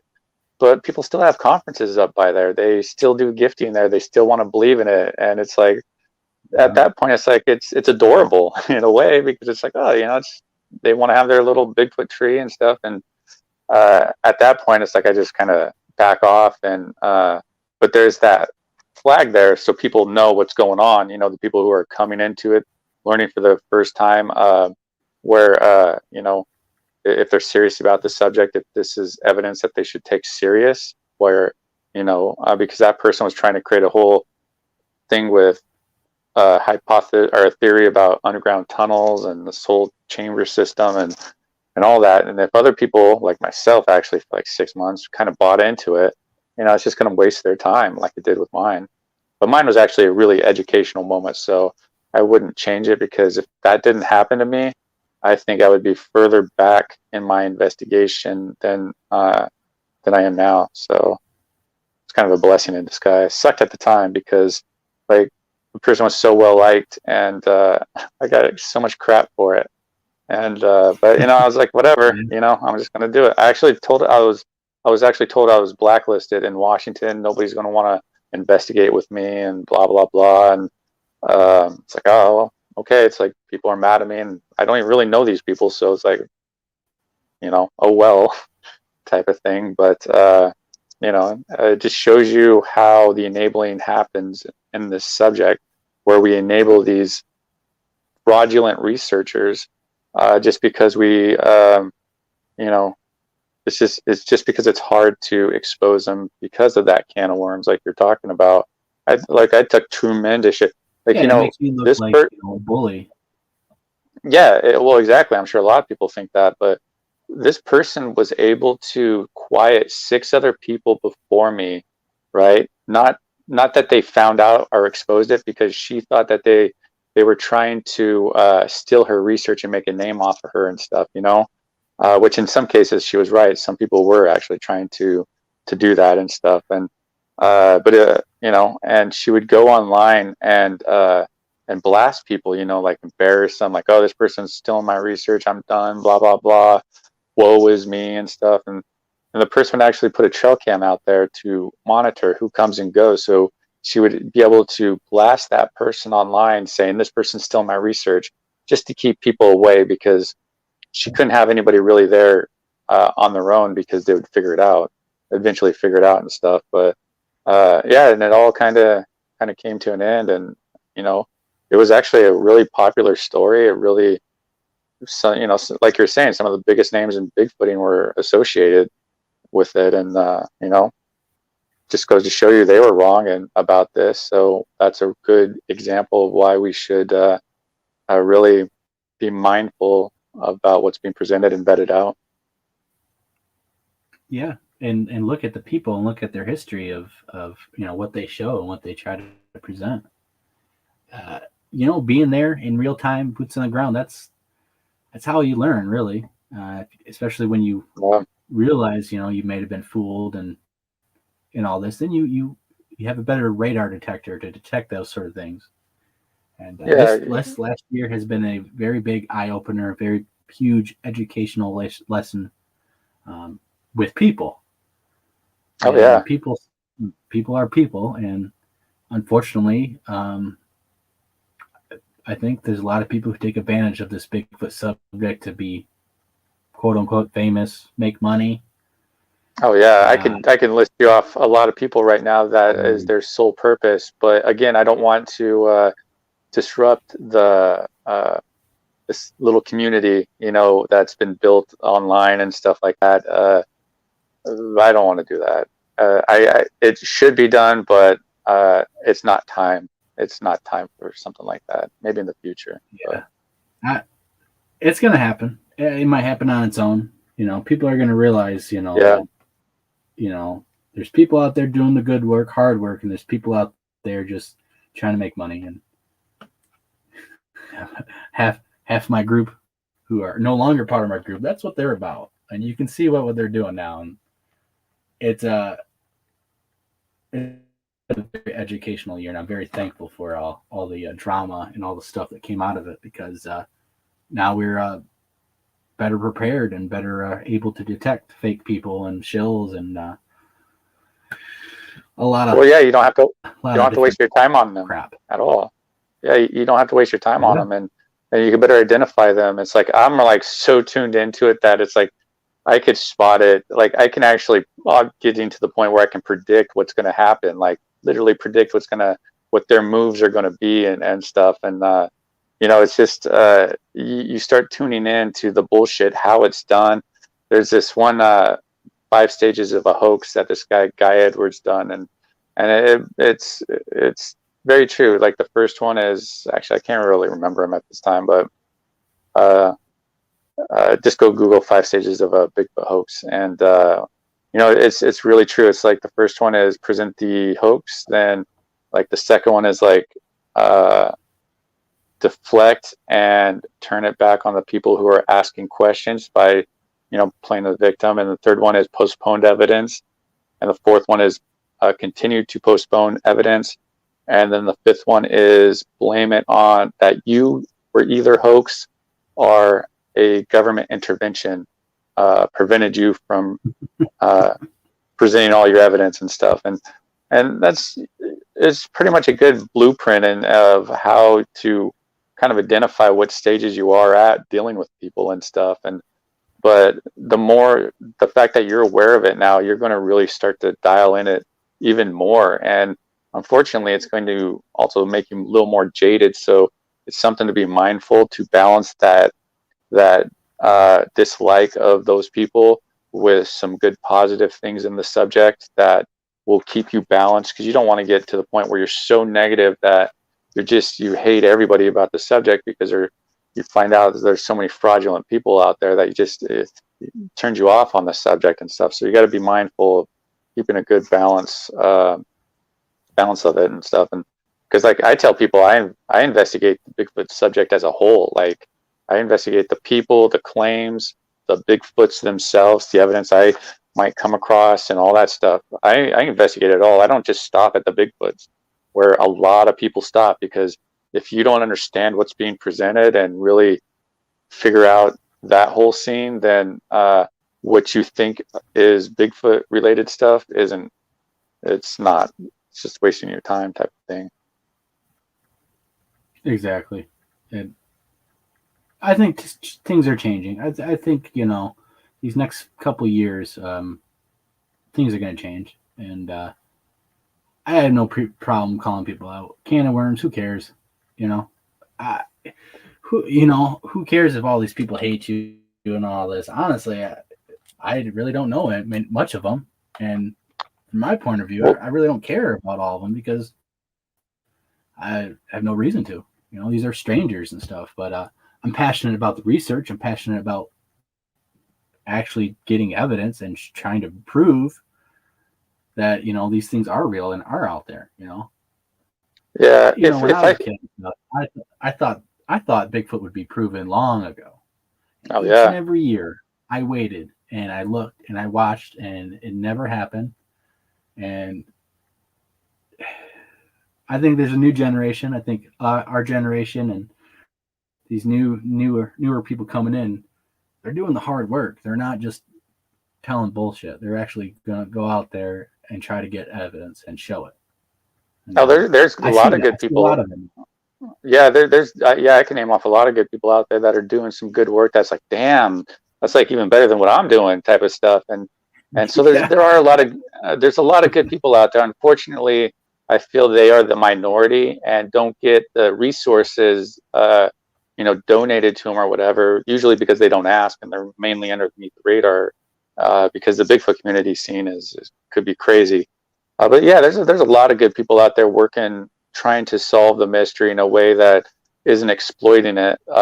Because I think that's one of the reasons why Bigfoot is still not solved. It's because there's not a lot of good people out there actually directly looking for Bigfoot. Like, there's really not that many people, and a lot of us are weekend warriors. Like myself, I'm a weekend warrior.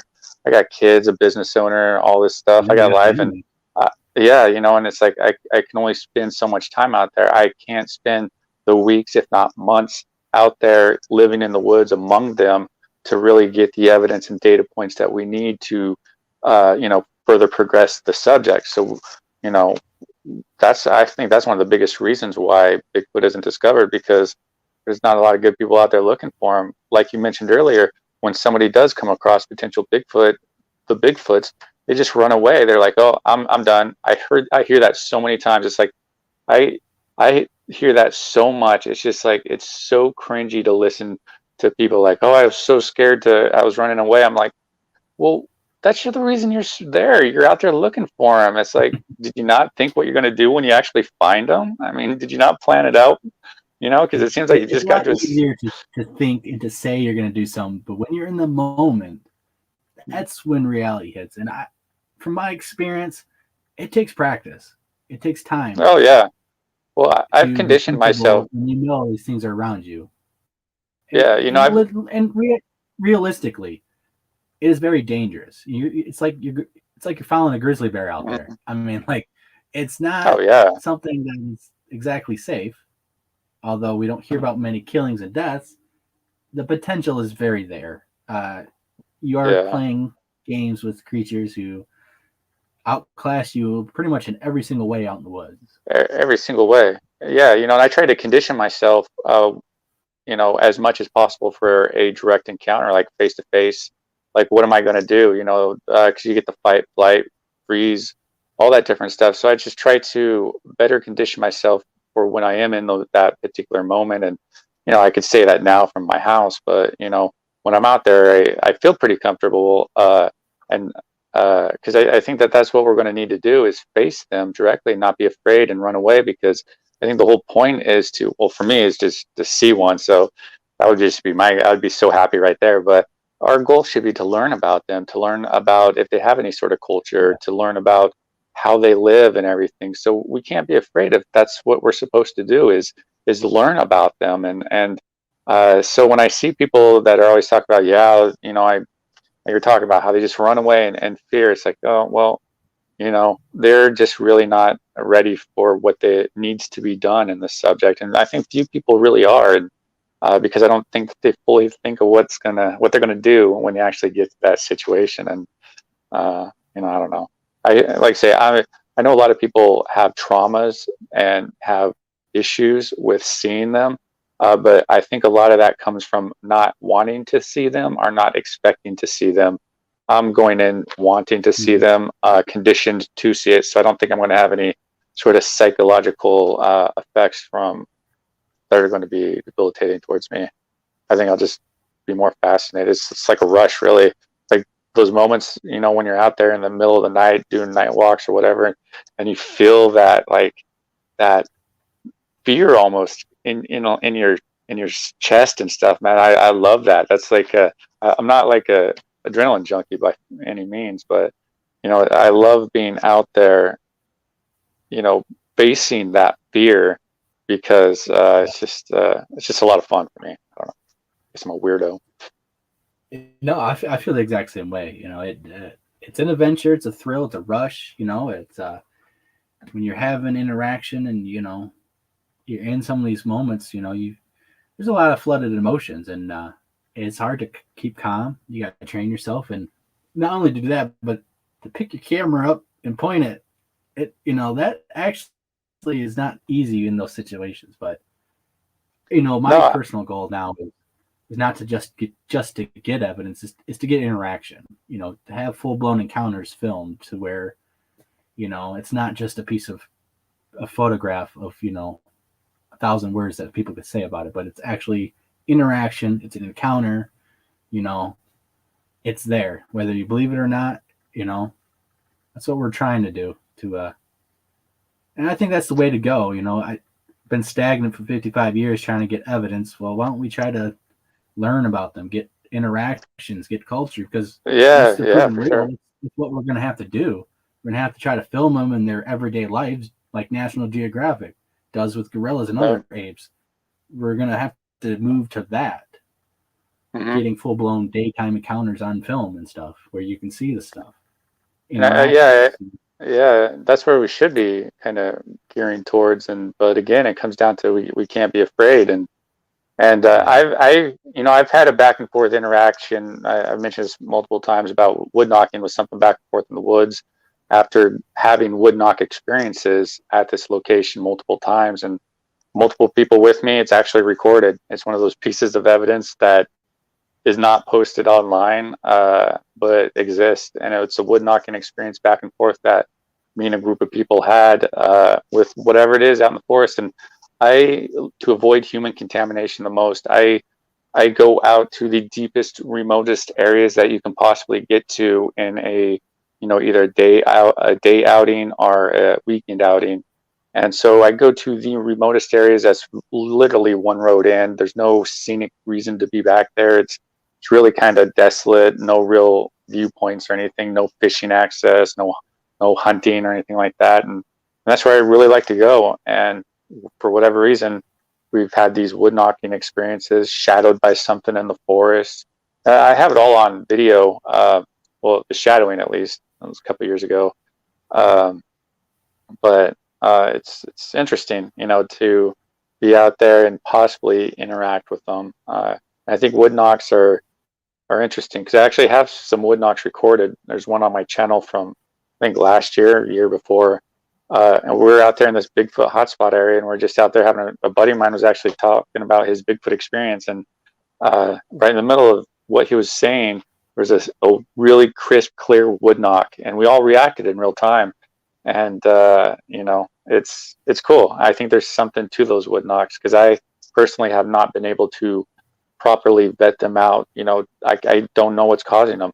Like, it has to be a physical person doing it. And, you know, I experience them quite often, not a lot, but, you know, I've experienced them quite often. And I just don't know what it is. Like, it's not a tree, it's not a bird or a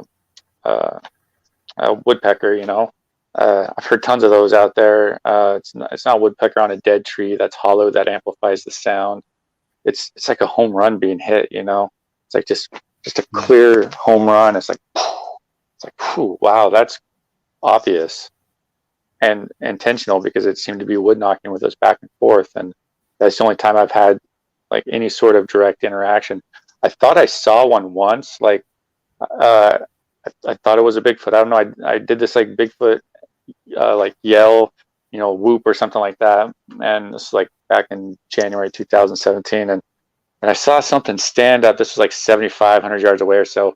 And it was behind like clusters of trees, alderwood trees and stuff. And I saw it stand up, and it looked like it was walking bipedal away towards me because behind it was a river. So I knew where it was walking that I would be able to cut it off from where I was up on this ridge. But when I saw it and it like went between the trees, I just saw like shadow, a silhouette, but it looked like an arm. You know how like an arm has this like triangle thing when you're walking? It looked exactly like that. And so I'm like, oh my God, is this a Bigfoot? So I actually ran after it. I ran as fast as I could on top of this ridge. And granted, this is like it's like a jungle here.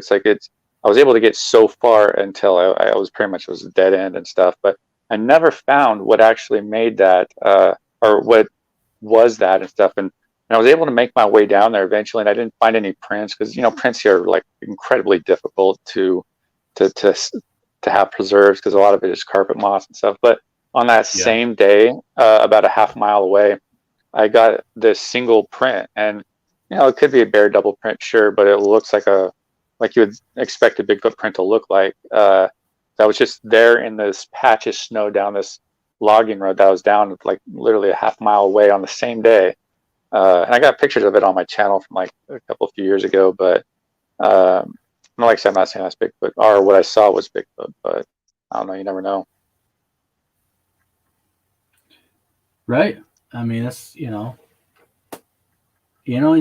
try to go out and investigate, and you would think maybe if it was a bear, you'd been able to find more sign. Maybe it would have done more bear-like activity, like running on all fours. But that's the hard part. I've seen glimpses, and it's just like I really know what I've seen, but when I go over there, it's like I can't find any evidence that anything was standing here. But you're in the area, you had activity previous night and stuff, and it's just like, well, I'm not going to say I saw a Bigfoot, but I'll say I seen a silhouette of what I thought looked like one. But, yeah, it's just an unknown figure is what I kind of label mine as. It's like I didn't see what it was. I can't really make any assumptions because I did not get the amount of information I needed to make any sort of determination of, accurately of what I saw.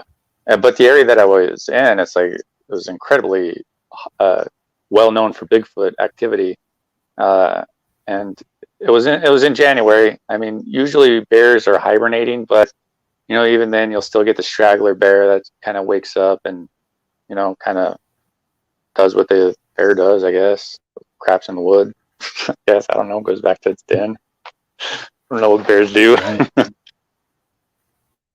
But yeah, I don't know. I'm hopeful for 2022, and I'm gonna really hit the investigation part of it hard and really try and figure something out to try and get a little bit more. Like, I mean, you've seen them, so they exist. I need to get to that point to be continually motivated to investigate these. I've never seen one during the day, but yeah, I've had enough interactions and encounters and been yelled at that. Yeah, I know for a fact they are real. They're out there. Yeah, I like a daytime full, encounter. But what I had with Jason, that was about as close as you could get at nighttime without it being right next to you, looking at you and watching it. So I think it's gonna happen. I think it's gonna happen. For us and other people that if you can build a relationship and an interaction, and you don't mess up and they don't hate you, they might be more open to show themselves or to friendly interaction where you can get it on camera. Oh my God, that is so true. That's what we're trying to do. Yeah, that's so true. I think it's all about building that relationship because nobody want to interact with an asshole. It's like if you got a bad vibe or something like that, like you're talking about that dude who whipped out his gun. The first thing they do, I think they test us to see how we react to stimuli. Like, are we going to whip out our gun, or are we going to run away, or are we going to be curious? And I think the ones that they are curious are the ones that usually build the relationship with them, and they learn who is a little more nervous, a little, ones that they probably shouldn't be interacting with because, they're just not as safe. But these other people who are more curious, that are more welcoming of them, because I wonder if they have tried to interact with us, but we've just been we've either shot them or just ran away in fear or whatever, so it's never really gone well, exactly. I don't know. No, I feel the same way. I think they do test people, and I think I've had experiences of that, and they want to know what kind of person you are in that area. If you're going to be crazy, a loose cannon, that's not safe for their kids or for them. But why would you want to interact with? It's more flies with honey than vinegar. Yeah, why would you want to interact with somebody who is kind of shady, who seems like they who you just can't really trust fully? And so I think those people who go who give off that bad vibe, because they could probably pick up on that vibe a lot better than we can. I And I think the people who have that bad vibe, who are just going about it the wrong way, I think that they're the ones that usually they don't get the success, and they're the ones who usually fake the success in order to say they have success, because they're not getting any success, because Bigfoot can see that they're a narcissist and don't want any deal with them, any part of them, so to speak. But you're absolutely right. I think it all comes down to showing them who you are, so you could be somebody they would want to interact with and not have to worry about. And you can do that with the little things, be it gifting or whatever. If you do gifting, I do highly recommend you wipe it off and sanitize it so we don't spread germs and stuff. But little trinkets like that, I think is a good way to help build relationships. I think maybe food. I wouldn't do any preservatives. I would do like all natural, like apples or whatever. I wouldn't do like peanut butter, or because you don't know if Bigfoot has a peanut allergy. So it's like shit. You could just wiped out a whole clan of Bigfoots just because you didn't wipe off some gift that you're going to give them, and you gave them some peanut butter that they were allergic to. So you want to be mindful what you do kind of give them. Maybe something that is symbolic in a way, that is colorful, and something that they know is a gift and can maybe possibly return something in exchange for it. It's something that we should all try, and it's the Jane Goodall approach, really, in a way. But she changed she changed their original behavior. But in a way, you kind of got to change their behavior, because if you don't, you're not going to get anywhere with them. You're just going to be stuck, like wondering where they are. You're going to have to entice them in ways that they know they're being enticed, but they are okay with it because they know that you're cool. Exactly. Yeah. I mean, I don't think food is a good way to do that at all, because it's a very instinctive emotion, and a lot of things can go bad when food's involved with wildlife or anything that has wild instincts. There was a question earlier I want to get to. Where was it?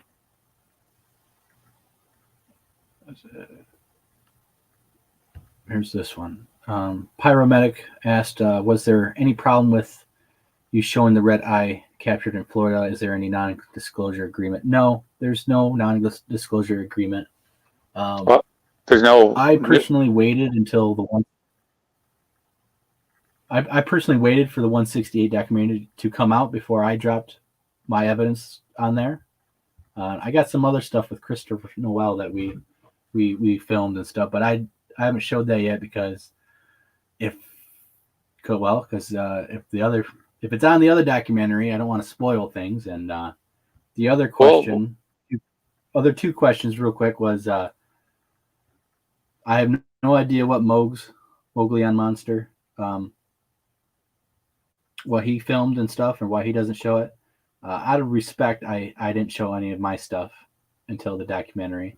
And I filmed the thing that crossed the trail in Florida.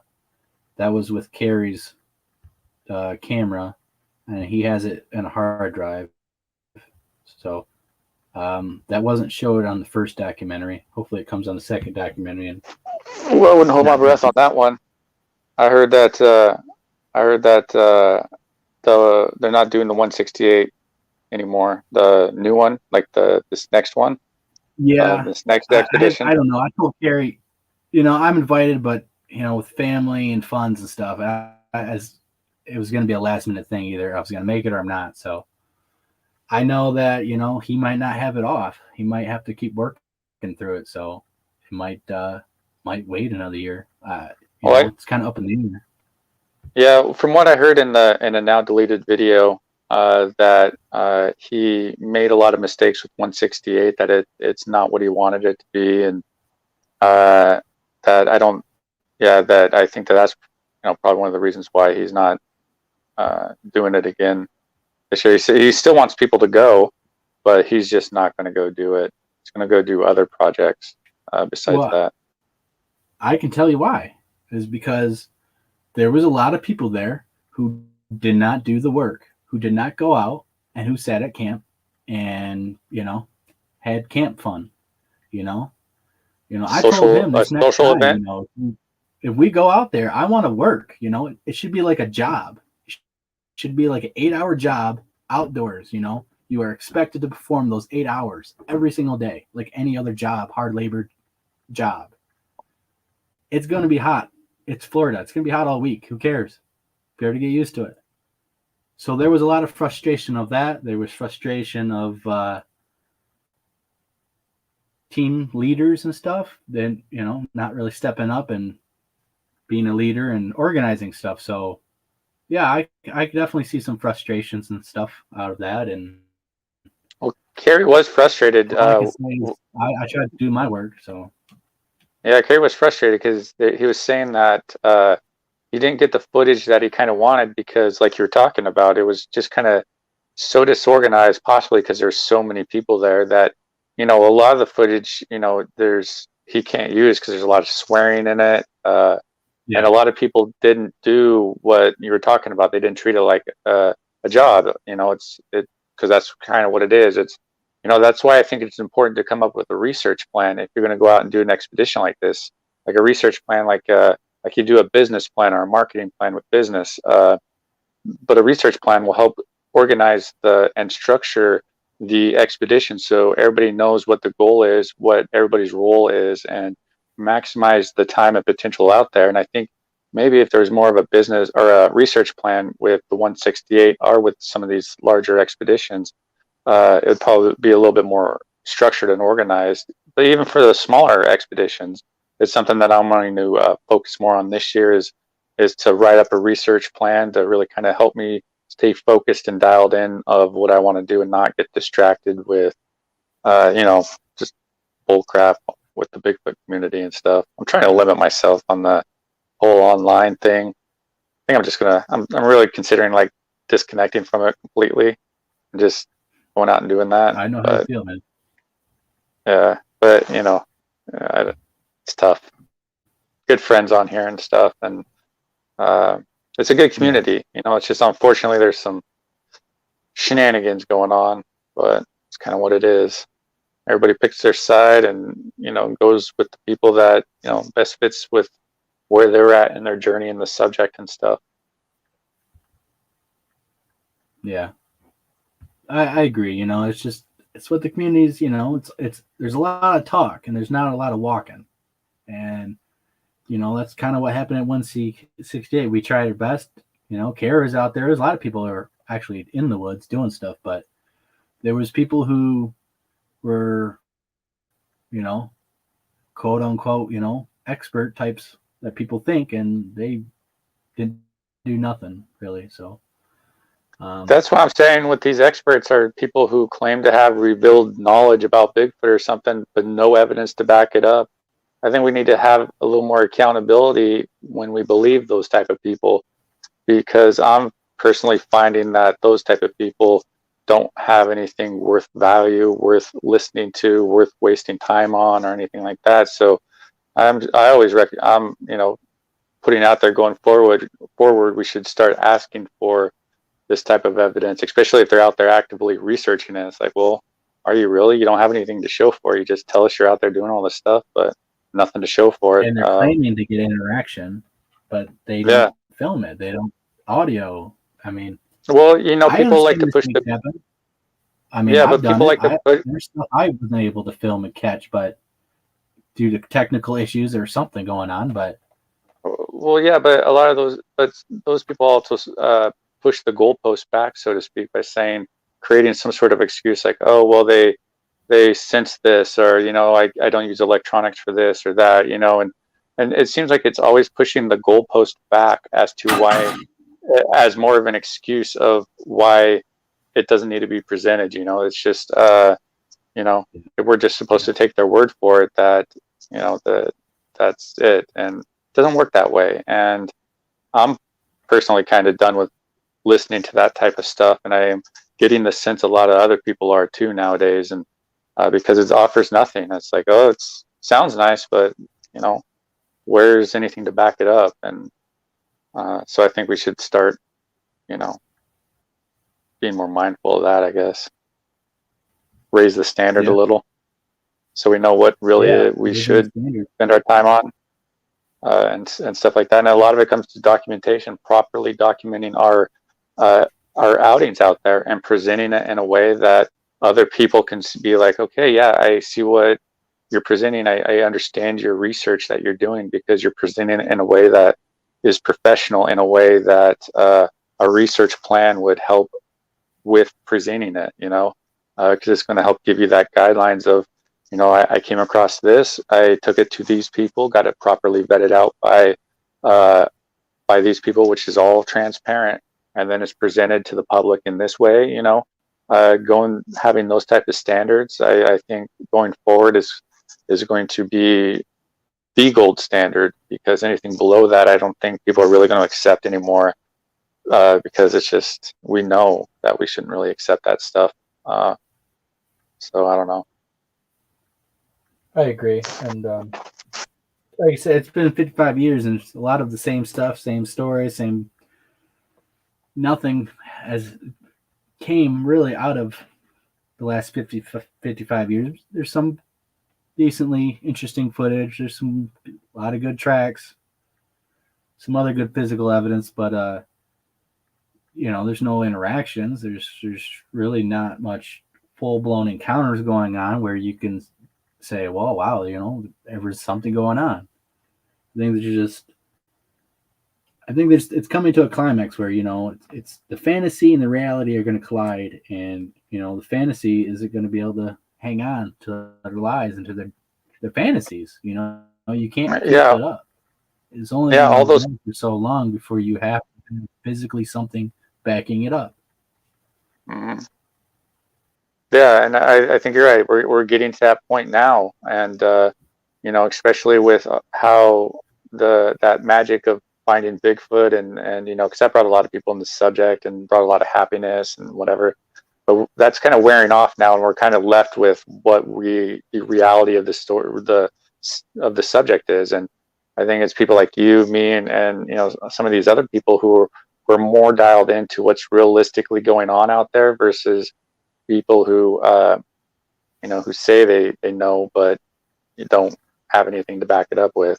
And I'm talking about people who actively go out and investigate the subject. I'm not talking about people who had a one-time encounter or something. You can't really document that or anything like that properly. I mean, it's impossible. I'm talking about the people who claim to be active investigators, having all this success, but they don't have anything to show for, or what they do have to show for it is like, that's it after all that claiming and stuff. It's like, man, it's just not nearly what you'd expect. Exactly.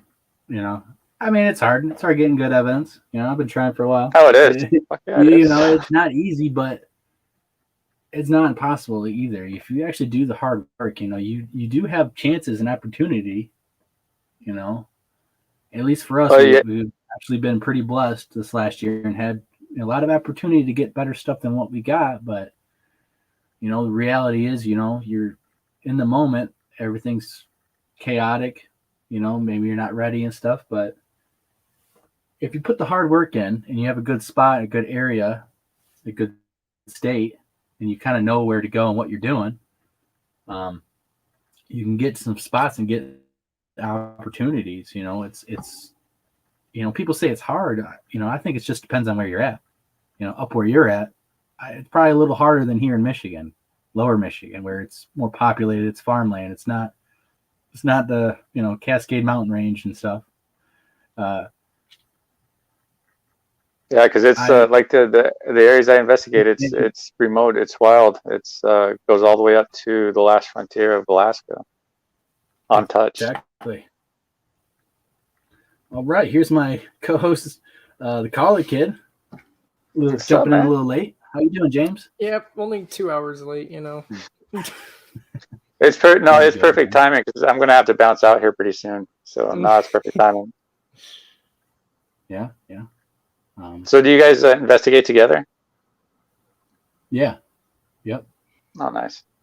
Yeah, he's a member of my team, and we were out there January 7th, that weekend, in -5 degrees, trying to get evidence, and we got a bunch of wood knocks. So was a success. You know, even though we didn't find anything, no tracks and nothing like that, we did get wood knocks recorded. So You know, even if you don't have any Bigfoot experiences, at least you're out with friends and having fun. You know, so it's like oh yeah, it's a win-win no matter what. So I think that was the best part is being with James and Tyler, and you know, testing ourselves in winter camping and I love doing that. -5 degrees. So you know, it was we were pushing ourselves and seeing, you know, where we could go with our limits, and That's what I love about this subject.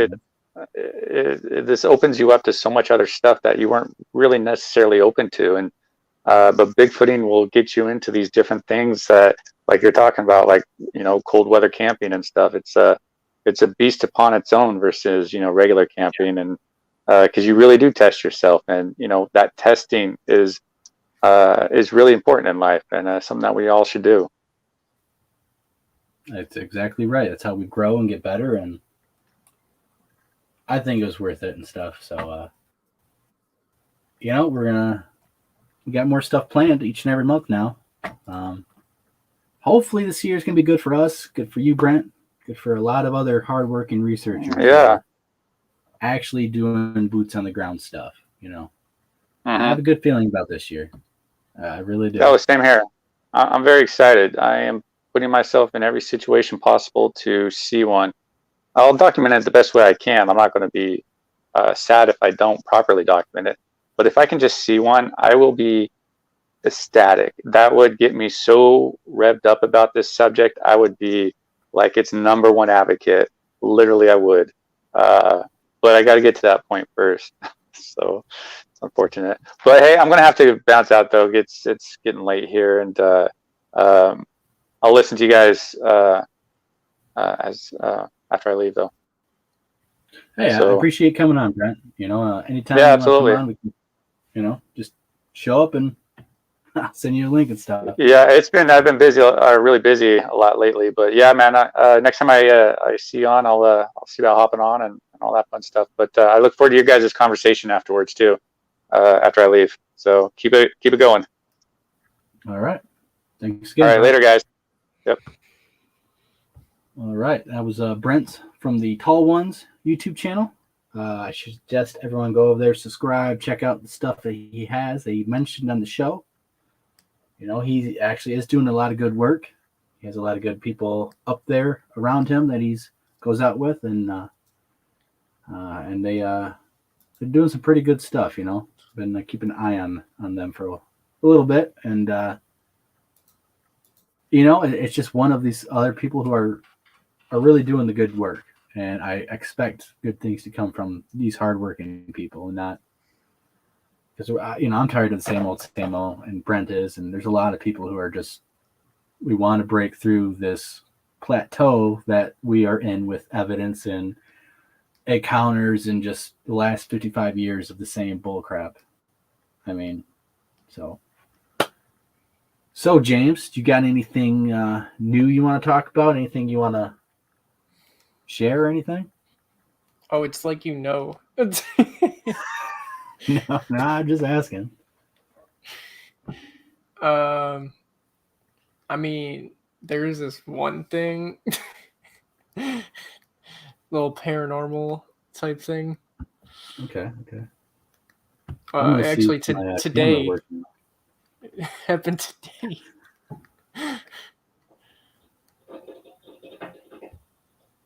Wait, what happened? You were saying? You said something, so you said you're gonna see if your camera was working. Okay. Yeah. What do you have to share though? Oh, I don't know. Paranormal stuff.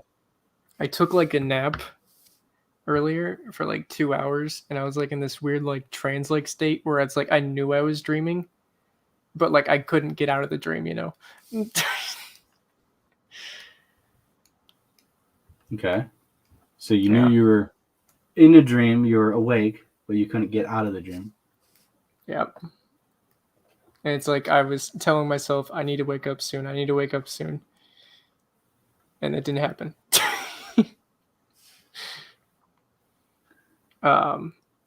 And I was like, there was a conversation I was having with this person, and all of a sudden it like transitioned, and I was talking to this person's parents, and I was like, "Oh, where did so and so go?" And they were like, "What are you talking about? They've been dead for 20 years." I was just like, "What?" That's pretty weird, man. Yeah, so I don't know if it's like I crossed into like a different time zone or different dimension, but it was like trippy. You know, dreams are very fantastical and still unexplained. Still, Yeah, I didn't know if it like I didn't know if they wanted me. I don't know if something didn't want me to like leave my dream because it wanted me to solve the murder, or somewhat. I don't know. It was people who've had dreams of dead people. It was only a 2-hour nap, like shit. When I have stuff like that where I'm in a dream, when I was a kid, I used to be able to, like, if I was getting chased by something and I knew I was like in a dream, I'd crouch down and I would just wake up. Now, if I have these dreams where I'm conscious in my dream and I know I'm dreaming, I can actually feel myself breathing. Like I'm sleeping, I'm in my dream, but I can feel myself breathing when I'm sleeping. And I literally force myself, I shake myself. And I shake myself awake from the dream. Well, I wasn't like trying to wake up. I was like really tired, but There's one I've never told you this, but my girlfriend, she can verify this, is one time I was having this episode of this dream and I'm trying to wake up and I can feel myself breathing and I'm getting attacked by a spirit or something. And, I woke up all sweaty and stuff and it was very real, but, dreams can seem very real and can make your body do a lot of weird stuff. So sleep paralysis, I've had that too, but yeah, hopefully that doesn't happen.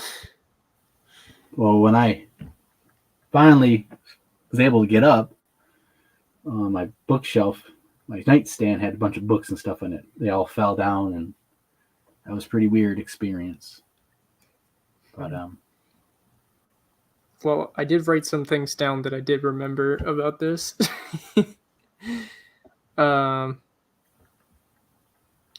I wrote down that the person that I was talking to had different it was like they had like clothes on that were like didn't seem like they're from the right time period, like maybe like the 80s or the 90s. So that was one thing that was off a little bit. And I wrote down that like I was trying to like say something to them, but like words weren't coming out, but they like could understand what I was saying. Like my brain was doing it for them, basically. I don't know if that makes sense. Man, maybe you'll have another dream and yeah, hopefully down this rabbit hole that you're on. I was trying to, yeah.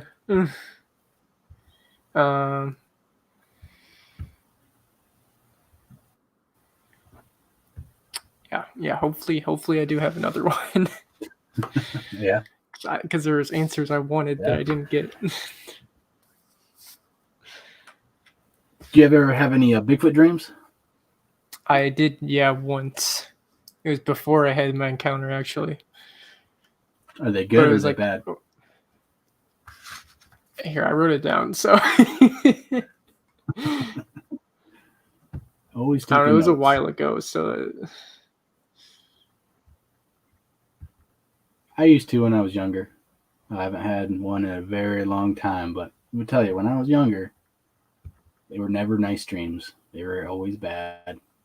Mine wasn't bad. Oh, here we go. Oh, never mind. It was bad. Yeah, this was like a year and like almost 2 years until I had my encounter. I wrote down I saw Bigfoot face to face, and I took a picture of him, and then he tried to kill me. And I wrote that it was near a road overlooking a meadow. and he was standing on some cement blocks, and I was near a fence. Now, if you So go to that it's- spot in real life, I wonder if you'll see one. Yeah, that'd be cool. Mine. A lot of them when I was a kid used to be. I'd be, different houses or whatever, friend's house or a house usually in the country, and I'd be like in the front yard and the backyard, and I'd be trying to make it to that door, and I'd get that handle, and then I would get grabbed every single time, and or I would be devoured and stuff. Oh, pretty dramatic stuff. But I think that's just when you're new, especially when you're a kid. Especially when you're getting into this, your subconscious is probably thinking a crap load more than you, and so that makes dreams happen. And well, yeah, but today was like the first time in a while I've like remembered everything pretty much. I've even got like a name, but I'm not sure if it's the right name. So, oh yeah, yeah. I was trying to talk to spirits and see if they would help me, but that didn't help. That didn't work. So maybe I'll have another dream, like you're saying. Yeah. And I'm sure you'll keep us posted on what happens. If anything does. Well, there's a lot more out there than Bigfoot. There's certainly ghost stuff. There's a lot more people believe in ghosts than Bigfoot by far. On average, with average people, they certainly definitely believe that more. And there's a lot of mystical stuff out there. A lot of stuff we just don't understand. We don't know about. We can't explain, but yet it's physically in reality happening to people. I've had ghost experiences. You've had ghost experiences. My girlfriend, who I can hopefully get on and have a show talking about all of her experiences, she actually has evidence of stuff that has happened to her and stuff she's seen. She's actually whipped her phone out and got evidence of certain stuff. Okay, I was like, wait, but what do you mean evidence? Got ectoplasm? Like there's like a little boy or a face in the hallway. Like kind of like Gwendolyn. Yeah, I guess. She's wrote down that she was seeing like a little kid, right? Like in her house, basically. Yeah. She's woke up with something breathing on her. She's woke up with something touching her, grabbing a blanket, moving it. She actually has a picture when she was pregnant of she woke up with a massive handprint on her belly. Like you smack someone's back and it leaves that handprint. It was on her belly. Do you think this is like a good or like a bad one? Oh no, it was bad. It was like red. No, I meant like the entity. You can tell it's a hand. Like I'm talking about like the entity. Do you think it's like a good one or a bad one, or like portraying like a child? Or my opinion is, it's probably bad. There's more sinister stuff than good stuff out there because this is why. If your dead relative is playing ghost and trying to interact with you, why would they scratch you? Why would they try to scare you? If you you don't have to be religious. You can believe in spiritual stuff. There's cultures all around the world who don't believe in biblical stuff, but yet they talk about spirits and they talk about the spirit world and they talk about ghosts and how people can become possessed. I mean, you're talking about tribes in the middle of, Papua New Guinea who believe in spiritual possession and spirits and ghosts and stuff, you go on the other side of the world and they're talking about the same kind of things. So, there must be something going on. Do you know if they know like how they get demons out of people? Because like Christianity, people that believe in Christ, either say Jesus' name or they hold a cross up to him, basically. Well, you can look it up. They have their own, I would say, rituals or practices that they do. Even shamanism, they have practices and stuff like that where you're expelling these evil entities from people. And you know, it's not like it's hidden. You know, these cultures and stuff openly talk about these stuff. That's all relatable. But you know, it's on different sides of the earth, different cultures. They don't even speak the same language. They've never even met the same cultures, and they have very similar spiritual stories of ghosts and demonic entities and of good benevolent creatures and stuff like that. So I don't get into ghosts because you know how are you supposed to tell that thing's good or bad? You know, It's the how do you know energy. that's not some demon like acting like a kid to, you know, trick you? Because that's what they do. They evil entities, you know, trick people. There's a reason why they're doing that. You know, it's not just to play a little game with you. You know, there's a very sinister reason. So I don't really get into that. Unfortunately, you know, I've been experienced of that stuff, but I don't research it. Don't get into it like Bigfoot and stuff. I used to in the past, but I don't no more. Because you can't tell what's a ghost, what's good, Well, you can what's bad, or demonic entity. I mean, you literally cannot tell at all. And you're You listening to some ghost box, and it's telling you that I'm a low lost child, I'm good. And are you gonna believe that? I mean, I don't mean believe people who are alive. I'm not gonna believe some dead thing trying to talk to me, you know. And I'm just gonna say it right now, you know. You know, my mom's been dead since I was 13. You know, if she wanted to come talk to me, she would. I wouldn't need to go to some psychic, you know, looking at a crystal ball to talk to me.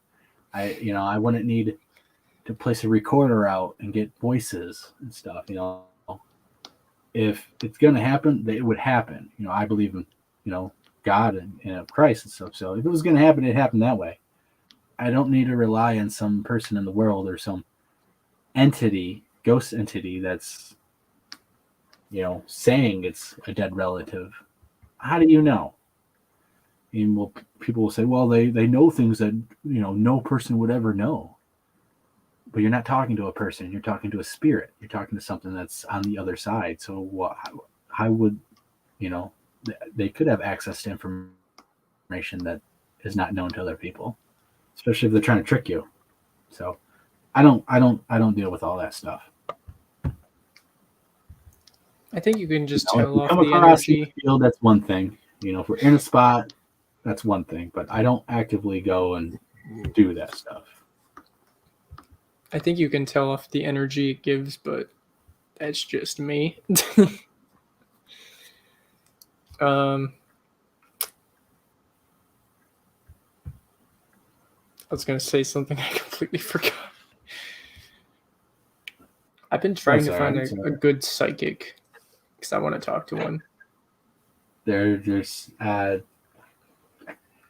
really, I don't think really they're out there. You know, there's people with abilities. I'm talking about like a good one, you know. I don't know. I think a lot of them, again, you know, if they're actually hearing stuff from the other side, how do they know what it is or who it is? Well, no, that's not why, but just because they, you know.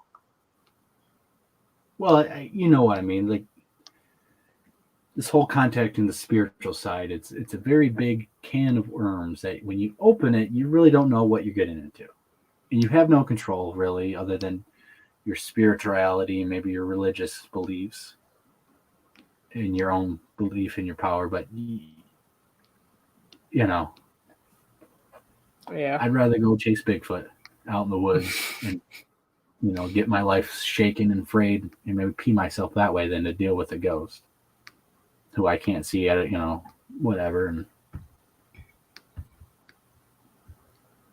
I just, yeah. So, or like these Bigfoots that are mind speaking people. It's like, you don't even know that's a Bigfoot. You don't even know what that is. That's just something that if it is happening, there's some entity out there speaking to you into your head. Doesn't mean Bigfoot. Just because they say it's Bigfoot, you know, I don't believe that stuff. You know, if it happens to me, You know, I'm gonna figure out what it is. I'm not gonna say it's Bigfoot. I would think a spirit before anything. I would think some other paranormal thing before I ever thought Bigfoot.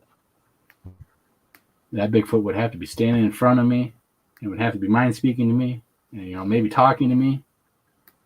Because if it can mind speak English into my head, well, how come it can't speak English to me in the real world? You know, if these things are doing all this crazy paranormal stuff, well, why do they throw rocks at people?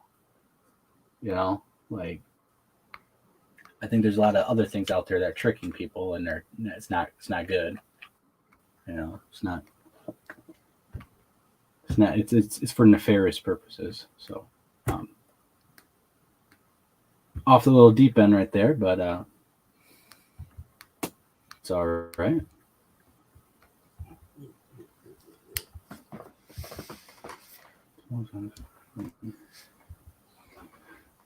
But yeah, I'll have some footage, you know. By next weekend, I'm sure I'll have some stuff done of showing our winter camp out and some of the stuff we did. And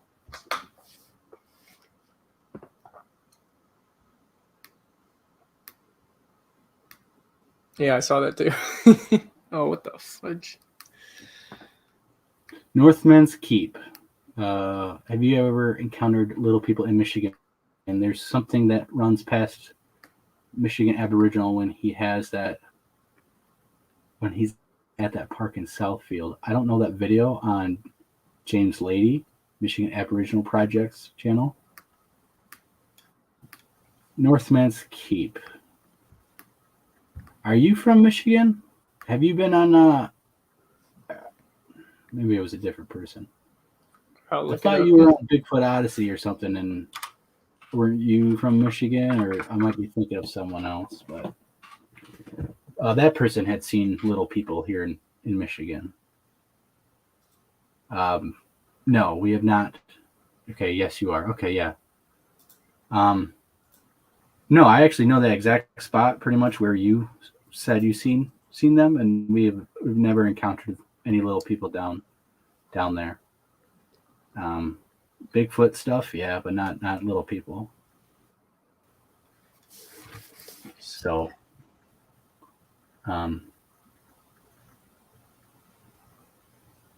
okay, yeah,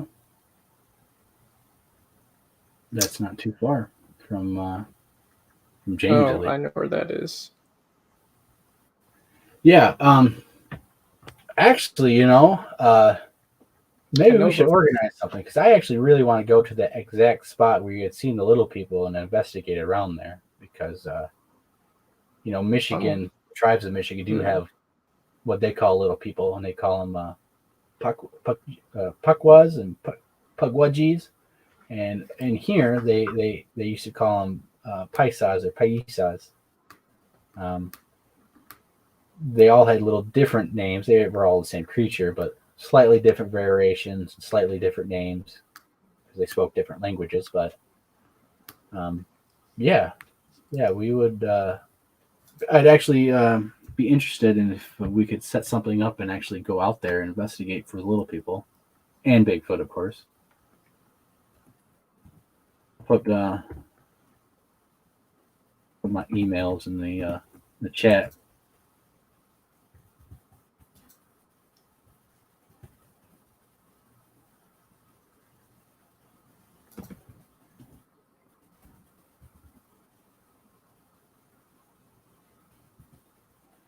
Okay, I'll have to check it out. I actually want to check more stuff of James Lady's stuff out, because he actually has a lot of good stuff, and I didn't realize he had a full-blown encounter like he had seen. Standing. Yeah, I saw his Bigfoot Odyssey episode, and I was like, "What?" Yeah, if you watch the episode he did on here, he actually shows video of some of the stuff and audio evidence. It was actually pretty cool.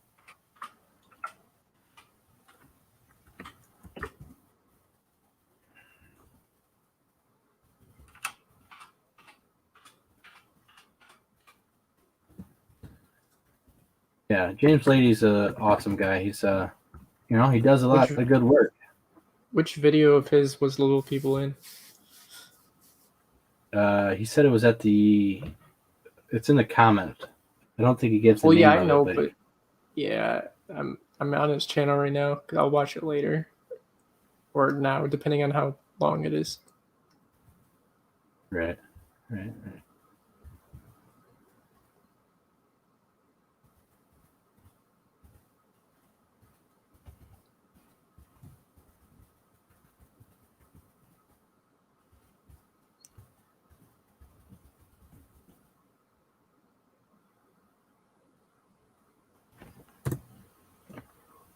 Hmm. All right, guys. So those are my emails, both of them that you can reach me at. If you guys have encounters you guys want to report, if you guys want to talk about something, maybe you guys want to come on the show, we can talk a little bit about that.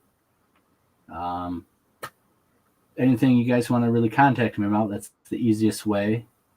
If you're on my Facebook group and stuff, you can find me on Facebook posting Lost Cryptid stuff pretty much to a lot of groups. But anyone in Michigan, any encounters or reports you guys want to make, we definitely are interested in it.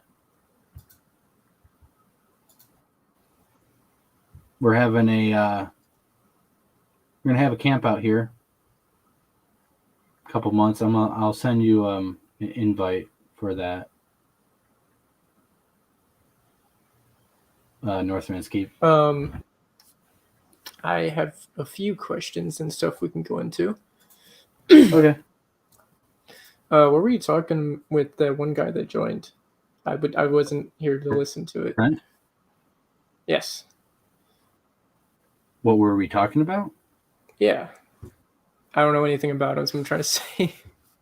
Overall, we were talking about Bigfoot researchers, the fakes and the real ones, and pretty much the conversation was about that. He told some of the stuff that he had came across, some of the possible encounters that he had seen, fleeting glimpses of, found footprints, and had wood knock interaction and stuff. And he also talked about how when he started out, he kind of fell for a hoax, of this Bigfoot tree. And long story short, the tree makes natural sounds in the wind and it vibrates through the whole tree system. And it, people, claim that there was a Bigfoot underground and it would interact with, the people there by doing knocks and blah, blah, blah. But,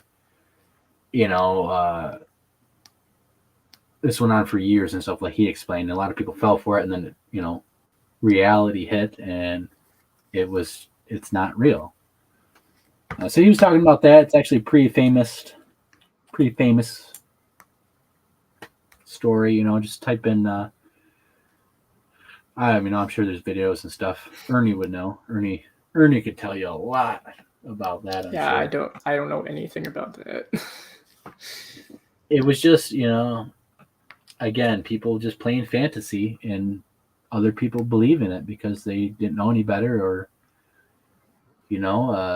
they hear the tree making sounds and it's like, oh my god, it's Bigfoot because it's making some very weird, odd, and unusual sounds. And and then the people who would take people out there would be like, well, it's getting bad and stuff, so we can't stay too long. Oh, okay. So I see not what you're talking about. expose the hoax, the fakeness of it. So pretty much about that, talking about research and a little bit about the Patterson film. Hopefully, getting better interaction and evidence, and the good, hardworking, honest, real researchers hopefully gets more spotlight than these fake, fraudulent, money scheming shills and TV personalities. So pretty much that. Brent's over in Washington and stuff. He actually I looked up his channel. I should have. I was able to find it right away. So he got the video. I should. Naughty, What? Brent. He got the video where he walks up to a black bear pretty freaking close. He got the video of it. It's a little stupidly too close, I would say, but it's some great footage. Oh yeah. Yeah. I should have So I should brought find that it. up. I just find that so funny. Like, man, What do you mean? How close But, are you talking here? he gets too close, in my opinion. He's pretty close. He's close enough to where if the thing wanted to chase and grab him, he's not really gonna do much. Oh, A black bear's reaction time, if it's 20 yards away from you, it can get to you within like 2 seconds or something. yeah, Like, it's pretty fast. yeah. It's too fast. He goes on some other shows and stuff. There's a few people he hangs out with. They been on different shows, and they kind of critically think about things and are not just believe everything you're told, and analyze people. They analyze evidence, and just use your brain, calling out crap when it's crap. Trying to like we all should be stepping up our game and presenting of this is how things should probably be done. This is how it should be done. There should be a standard of procedure of if you find footprints in the snow, document multiple footprints, document the track line, document where it comes from, follow it, getting pictures of all these tracks, measurements, scale, try to actually cast it if you can. If it's try. But yeah, Brent's a good guy. He hangs out with a good group of people. Leon, Thompson, or anyways, Leon. I'm sure a lot of people know that name who know him and stuff. He's a pretty smart guy, and they got some good stuff going on, I think. So, I watch quite a few channels, and I keep tabs on quite a few different researchers because I think they're doing good work. And I look forward to seeing what they produce because I expect good things from these people because I know that they're doing the work. I don't follow all these big names or I don't know whoever the heck, because my experience is that most of those big top guys they don't do nothing. Especially these trolling groups. You got people, I won't say any names, but I'm sure you guys know who the group is and stuff. And there's some very smart individuals in there, very accomplished on paper people. But I think they just troll too much and they don't honestly critically look at everything. They just dismiss it as whatever, and it's not good. But some of those people who are quote unquote very smart, very adept at reading books, armchair researchers, call out every single piece of evidence that everyone else has, but yet they won't leave their home. They won't go into the woods. They certainly don't go investigate. They sit on their butt on the computer all day. And yes, they probably are learning valuable knowledge by reading books and stuff all day and articles. They have no right to trash on other people when they don't go out and do anything. And I'm sorry, but if you live in a place where your backyard is a mountain and it takes you 2 years to find a trail in your own backyard that goes up that mountain, you really don't know what you're talking about. Sorry. You might be book read and stuff, but when you're out in the woods, common sense and stuff, it doesn't impress me. It tells me that you even go in your backyard enough to even know there was a trail from your backyard goes up the mountain. And you're going to go out there looking for Bigfoot? But that same person trashes on every single one, people, all the time. That's all he does all day. Yeah. Big drama queen. That's just people like that. Transition. They're too jealous. They're too skeptical for their own good. And they don't honestly look at anything. And all they do is just play in muddy water. So enough about that because I'm gonna start ranting again, and I don't care about drop names. I really don't give a crap anymore. What are they gonna do? Blacklist me? That already happened. Who cares? What the heck does that even mean? Oh, I'm blacklisted in the Bigfoot world. Oh my god. What? So what? I don't care. I'll run my mouth the way I see fit. I'll call out stuff I see to call out. And do you know what I'll show my work, unlike all these other people. Do you know what a LBL is? Land Between the Lakes. That is a I saw a few people talking about it. Bigfoot's at, Dogman's at, I think, and some people have died, have been murdered, and some violent harassment has happened there, supposedly. And it's a spot where a few different groups and people go researching. Yeah, I saw some people saying they're going to go camping there. I can tell you that there's a group that goes there often who... What was in the chat? It was Phil C and Flat Rock talking about it. When you take the same people and you put them somewhere else, they stay at camp all week and don't do nothing besides tell stories of all the stuff that they found at that spot. But they don't go out and do anything. So. Oh. Well, it said they were primitive camping, so. Yeah, I'd like to go there. The Land Between the Lakes, supposedly it's where is that? I think that's in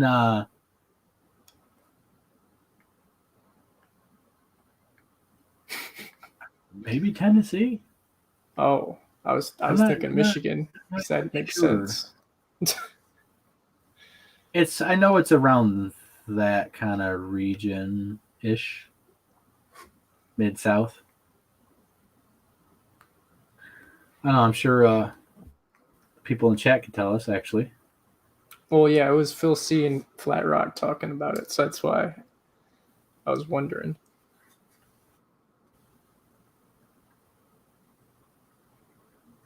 It's in South Kentucky on the border, I believe.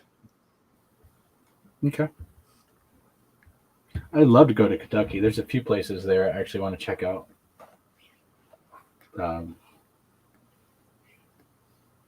In time, but we're focusing, if you have fish in your spot, you don't go in other spots to go look for fish, Yeah.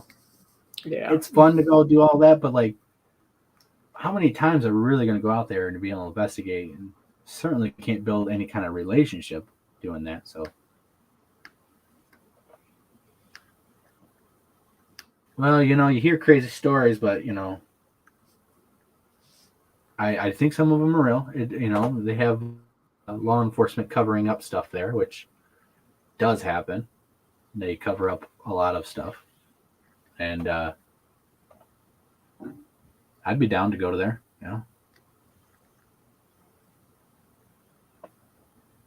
Kentucky is definitely an area for cryptids because of the cave systems and they're not mountains, but the Appalachian mountain range does go through there, and I would say they're really, really big hills. I wouldn't say they're mountains at all, but they're pretty big hills for sure. Just like Tennessee and stuff, some people call them mountains, but I don't really. I wouldn't consider that a mountain. A mountain is like where Brent lives, out in the Rocky Mountains and the Cascade Mountain range and stuff like that. Those are mountains,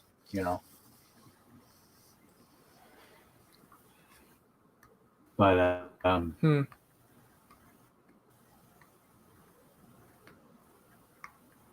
yeah. There's a lot. There's a few places I actually want to go, and but we have been invited to. But costs money. It's funds, and with a family, just can't up and go for a week. Just anywhere. Yep. Smoky Mountains in Tennessee. But, yep. I would like to have researchers come to here.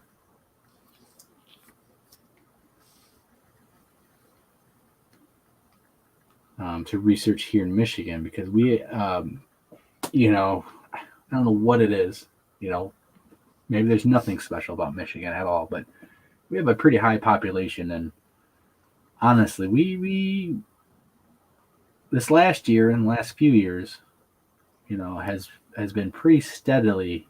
We have been able to go and get activity and get stuff caught on evidence. A lot of stuff we didn't catch though, but we are catching a lot more than a lot of people, I guess, because we're just trying, and we don't try to fake anything. We don't try to fabricate anything. If I found out someone hoaxed, they'd be out of the group, and all those people who would do that, they're already out of the group, so I don't have to worry about that.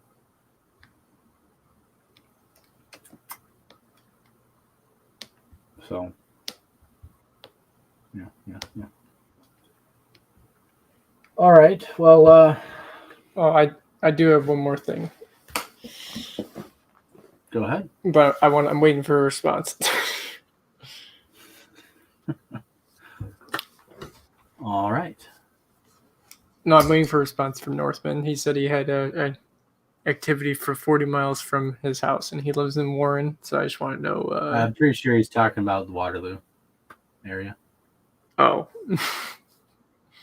which is common knowledge for anyone who's researchers in Michigan or about Michigan. A lot of people go there.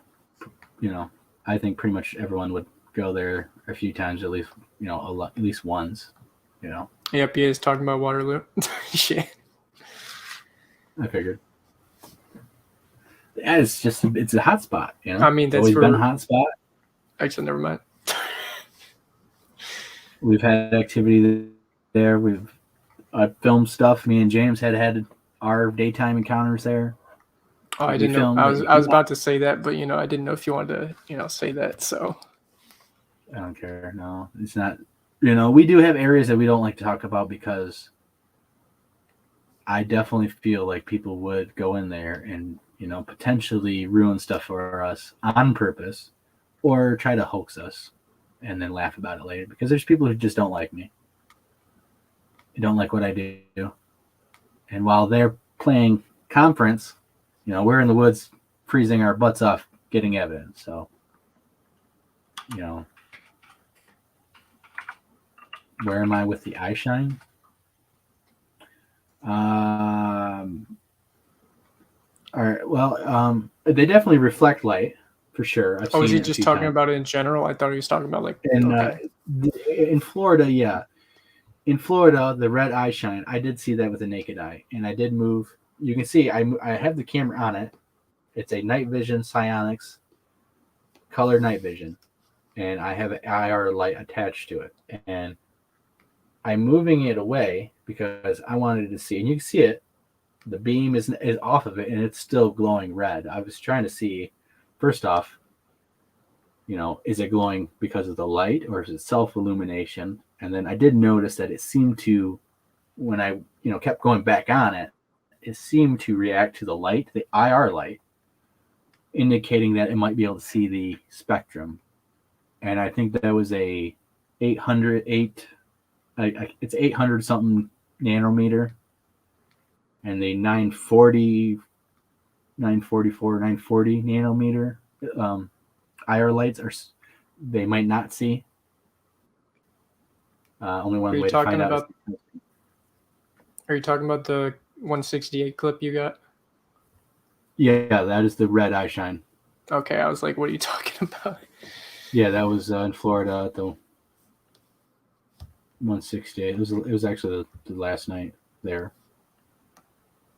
So we couldn't actually go back there in the next day or the next night because we had to leave. But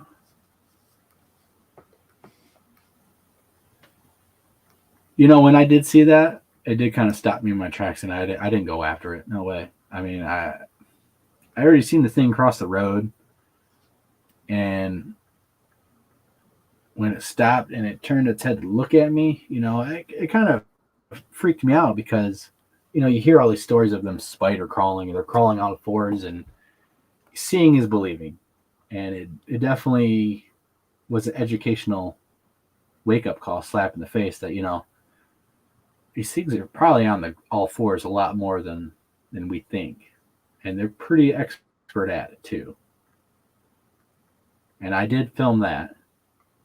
And it, you know, when you see it, if it had some professional enhancements done to it, you know, you might be able to pull out some pretty, hopefully great detail. You definitely see something crossing in front of me. You definitely hear me reacting.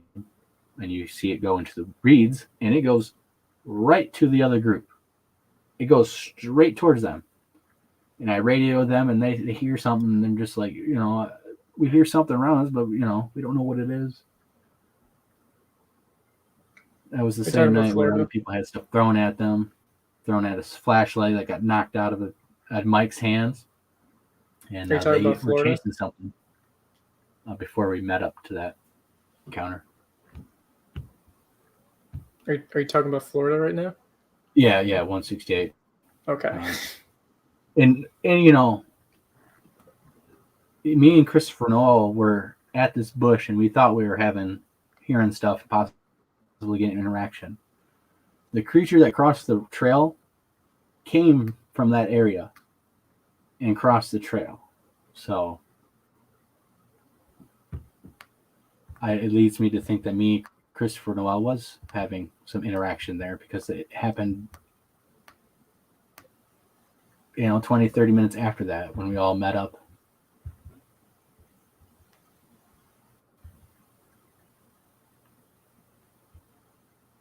So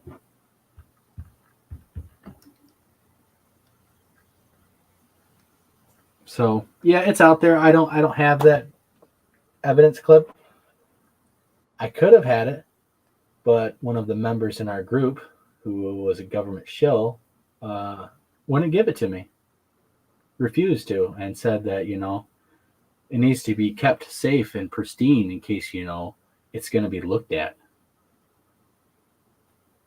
You know, honestly, I talked to Kerry about it, and he said, yeah, well, how come he won't give you? I don't know.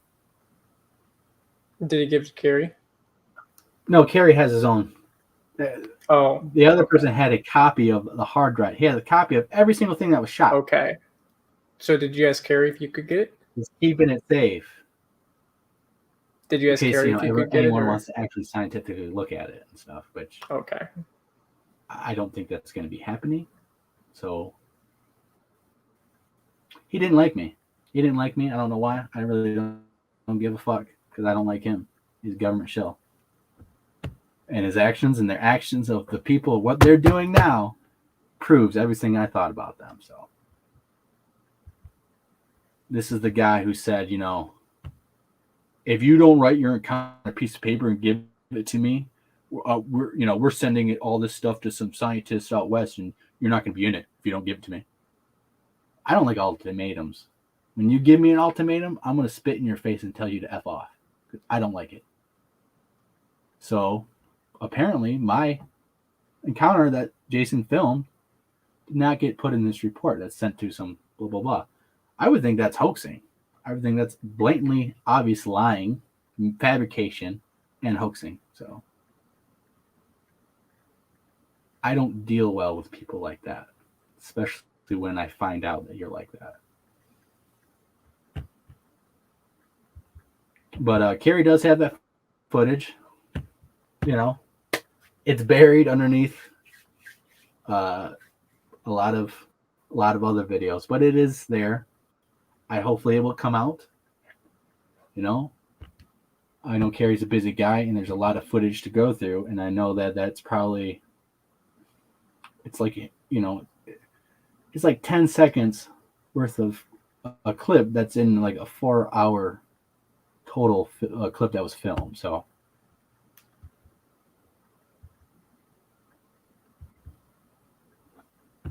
you know, I'm sure it'll be coming around. I hope so. I mean,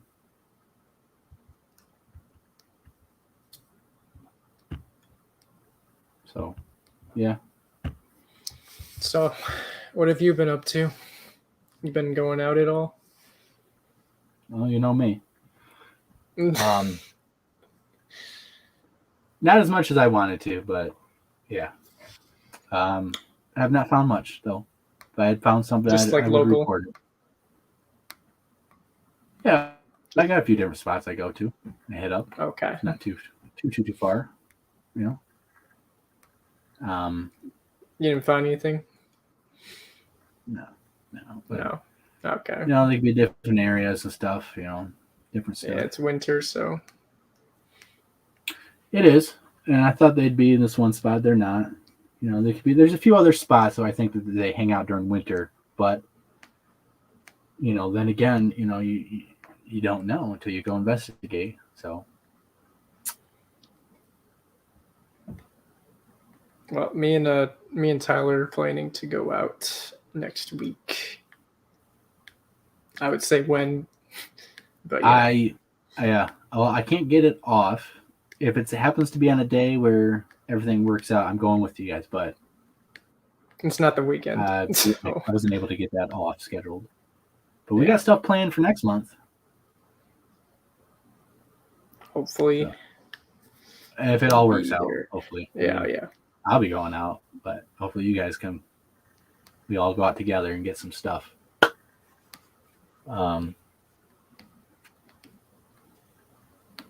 Yeah, and there's a lot of stuff. There's a lot of places we need to hit up. Actually, there's a lot of new spots, and there's a lot of spots that we should investigate and look at. But sometimes when you have fish in a spot, you don't need to go in other spots to go look for them.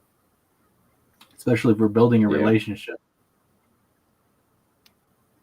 That's what I try to do, especially when I'm solo, is I'm trying to build a relationship. And it's definitely taking time, and it's, you know, not as easy as it definitely I was hoping for. Well, like the ones up north, I mean, me and Jason, they let us watch them. That was pretty quick to have that kind of interaction when they're only there for a week. Yeah. You know, spending years in all these other spots, and you know, and it's not coming as fast, but they're all individuals. They all have different life experiences, you know. So I'm sure they don't really trust us at all. I mean, I don't really trust them. I trust them about as far as I could throw them. So I don't think they trust us, and hell, I don't trust humans, other people. I don't. Well,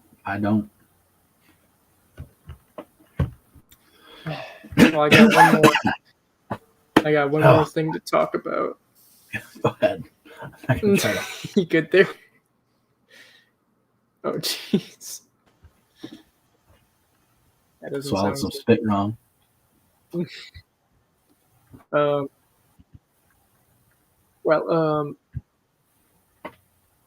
long ago is this? Basically, the first encounter I ever had when I was out there with Bill, I recorded the whole thing on a GoPro, basically. Not the actual encounter, because I recorded afterwards, because we weren't expecting to see anything, you know. We were just walking and we were like, what is that? And then afterwards I started recording. And when I got home, I went through all the evidence and started editing. And I just bought this software that I didn't know what the heck I was doing with it. And I kind of made the audio very static. So it was really hard to hear what I captured. So I went back last night and went through all of it and redid it all. Awesome. So you'll be putting that out here fairly soon? It sounded the same. There's not much that was a difference. I mean, I'm going to compare them. Pretty sure they're the same. I was just seeing if I could get it better, and it's like slightly better, but I don't know if it's worth to put it out. I've been playing around with some different software on audio and stuff, and like I converted it to WAV format and then edited it again, and just to see if the audio quality would improve, and it didn't. It was because I was using a GoPro to film audio, and GoPro doesn't really do audio that well from a distance. I didn't have an audio recorder at the time, so it sucks. It's not easy, man. Yeah. It's definitely not easy, especially when you have audio and you know it's there. It can be hard to clean it up and stuff. However, Yeah.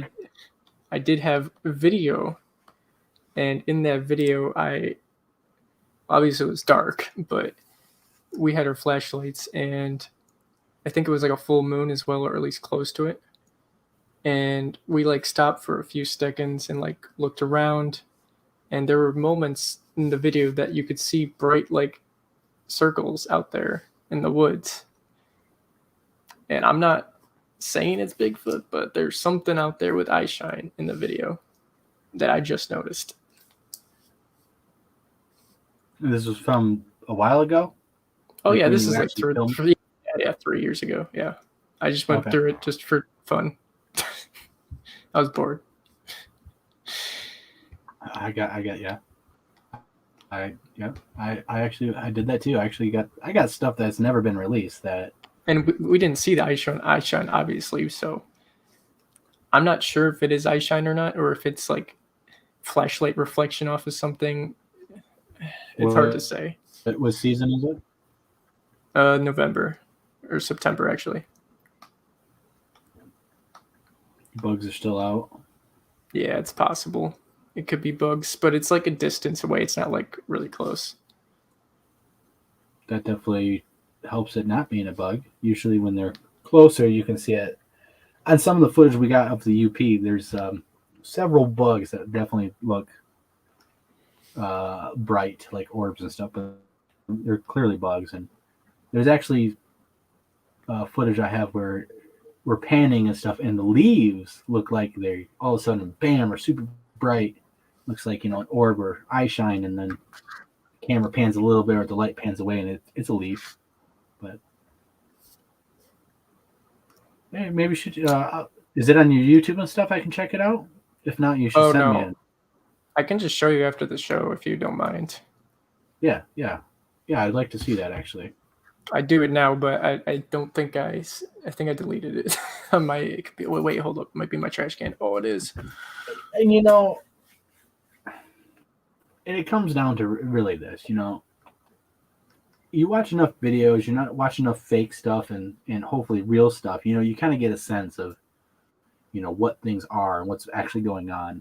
And people want to believe what they get. People want to believe they get orbs and stuff, or, stuff like that. I when I look at something, it's like, oh man, could possibly be something. Then you look at it and you really study it, and then you come to the conclusion, well, it's definitely not a Bigfoot, and that really sucks. But it's the truth, and the truth is it's not a Bigfoot. So I'm not going to say it's Bigfoot. I'm going to add it to anything to be shown. A lot of people see that, it's like they don't want to admit that it's not Bigfoot anymore. And because it's exciting, you feel like you found something, you feel like you really have something, and when you find out it's not, then you're just like, some people make the decision to, what, I'm going to post it anyways, because I know people are going to believe it. So I was also a little tired last night, but looking at it now, it definitely does look like something actually. So I'll show you afterwards, just because I'm not 100% on it.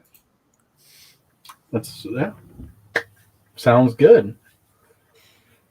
Well, guys, it's been a 3-hour show, even though I said it wouldn't be a 3-hour show. Oh, you did? But I joined, guys, yeah. like Brent and James, the caller kid.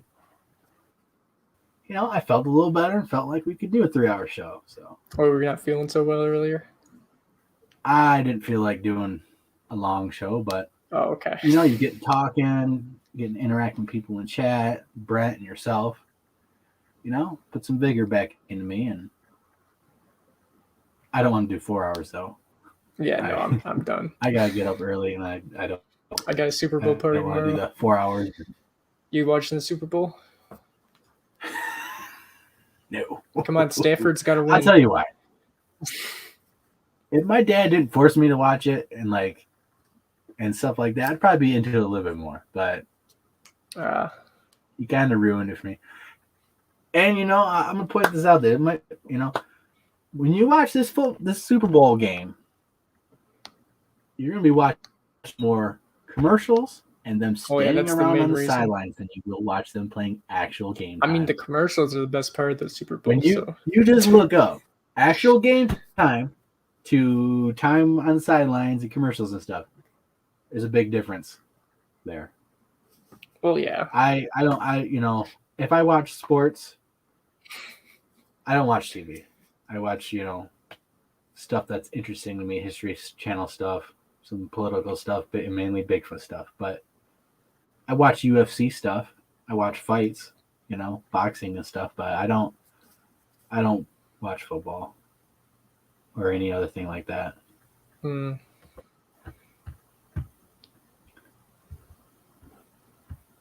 I think it's a great game. I think it's very technical and some awesome athletes, and I do like watching some pretty awesome plays. Well, I kind of gave up on the Lions, so now that Stafford's in the Super Bowl, that's the only one I'm cheering for. I don't really care about the Rams. I care about Stafford. He was with the Lions for 12 seasons, and those Lions never made it to the playoffs, and Stafford's with them for 12 seasons. And the first time that he's off the Lions, he gets to the Super Bowl. It's pretty sad.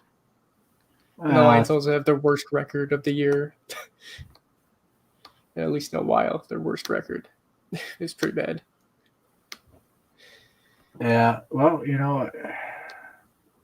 just because you get a good quarterback doesn't mean you're going to go to the Super Bowl, That being said, I don't know if he's going to win, but, I'm hoping he wins, He certainly has a better chance than what he's been having with us, right? So, yeah.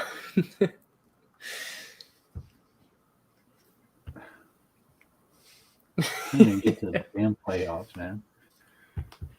Yeah, I think know. like what, 1967 they were really good. Yeah, it was a really good year for us. Yeah, pretty much after that, it was done. It's been that bad, yeah.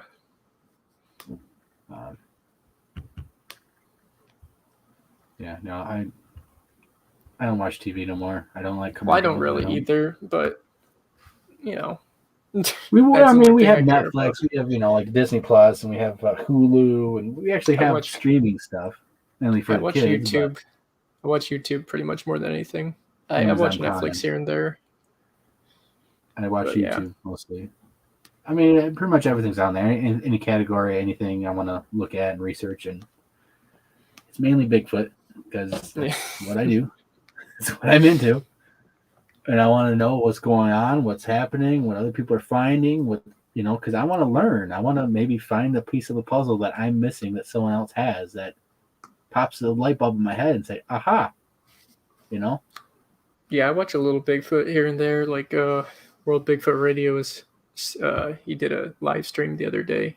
Well, he didn't live stream it, but he put a video out that was a live stream, and I watched it, a little bit of it at least. I don't know if you saw it or not. I have not. Nope. Not that particular one. If it was just recently, then no. Yeah, it was. It was. I saw he was live, so I went to go look at it.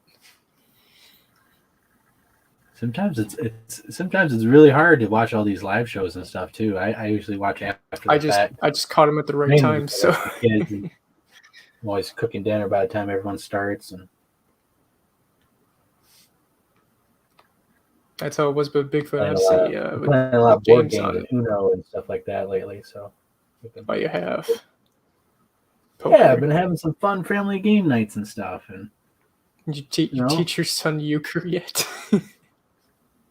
Euchre? No. No, he's only 2.5. He's not. Well, he's a little bit more than that now. He's 2 1/4. Just kidding. No, 2 and 6 months, 8 months. Yeah. No, he's a troublemaker. He's Dennis the Menace. When they talk about terrible twos, you should show a picture of him because that's what it is. Maybe I guess I was that bad when I was a kid. I don't remember being that bad, but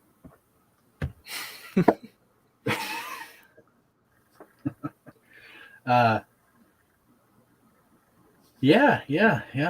We're enjoying life, trying to live life the best way we can.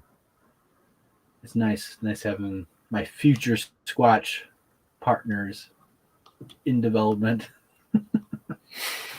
uh, yeah. So Well, it looks like a Northman's Keep sent you an email. yeah, I'll get to it after I'm done here. I'll answer it and stuff, and I might be up for a little bit longer, but I'm not going to be up much longer after, so I can't have full blown conversations with you. But over the next couple of days and stuff, we'll keep in contact and set something up for Waterloo. He's also he's also near me since he lives in Warren. So if you ever want to go out, man, I'm on Facebook. If you're in the Lost Cryptid group or something, I'm an admin. So I mean, that's how you can find me. Yeah. Go to the Lost Cryptids Conservatory Facebook group. We'll add you in. You can direct message me, direct message James and stuff, but we'll get a hold of you. Let's set something up and stuff, and go out. And because me and Tyler are near that area, so if you ever want to go out, we can go out. Well, I don't know about whenever, but I mean, we could try. Set something up and plan for it, yeah. But I'll invite you to some things we got going on, and some things that we're gonna, happen at the end of this year, or end of summer and stuff like that. So, but most importantly, we just hope to honestly just get interactions and evidence of it. That's just what we're trying to do now. Like we talked about earlier and stuff with Brent. We're just going to show what we're about through our work. Honestly, I mean, everything else is just doesn't matter. I don't care how many stories and stuff, a person tells, we're just going to show, as best as we can. And that's it. If we do events, if we do this or that, then cool. But we're just out there looking for Bigfoot, look for evidence, and whatever else we come across. So, little people, dog man. Look at that. Whatever. I got words.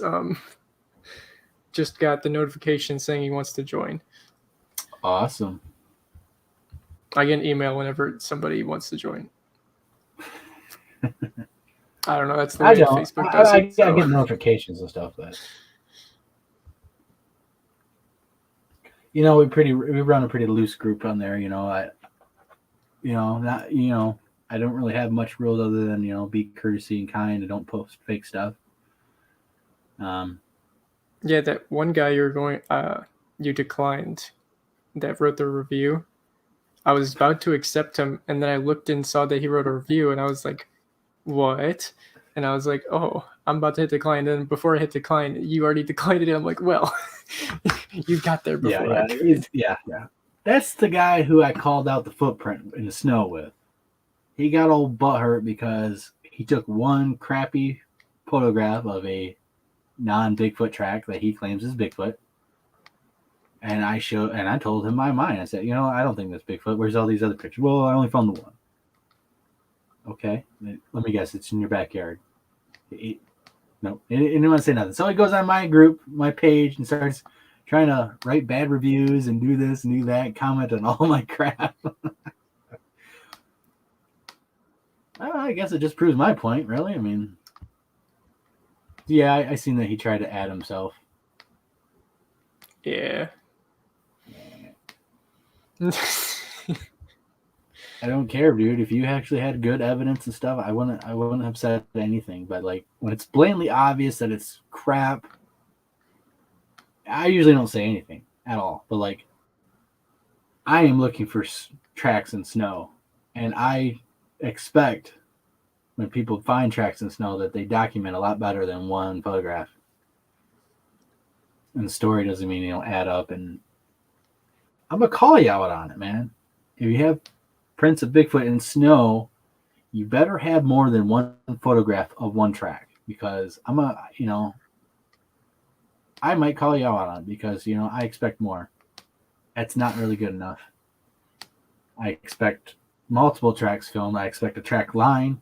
You don't have to follow them if you're too scared, but get some detail in there.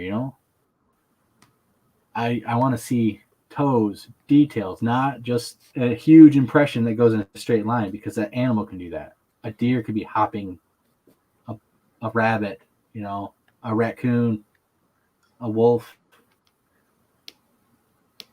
and it looks good. It looks huge. Wow. It could be a Bigfoot and stuff like that. Well, where's the details of it? You don't have no details. You're not even looking for details. You don't scoop out the snow to see what kind of tracks in there.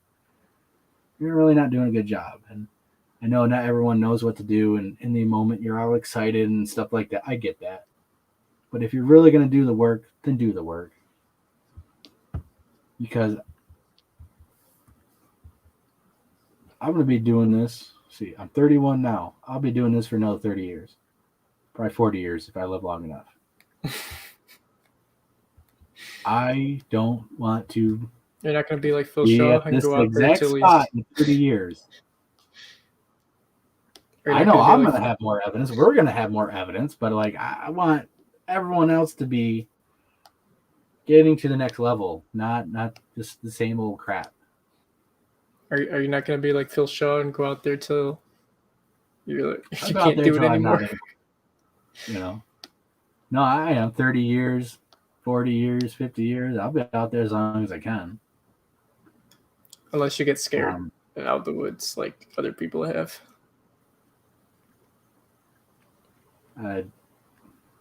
What is there to be scared about?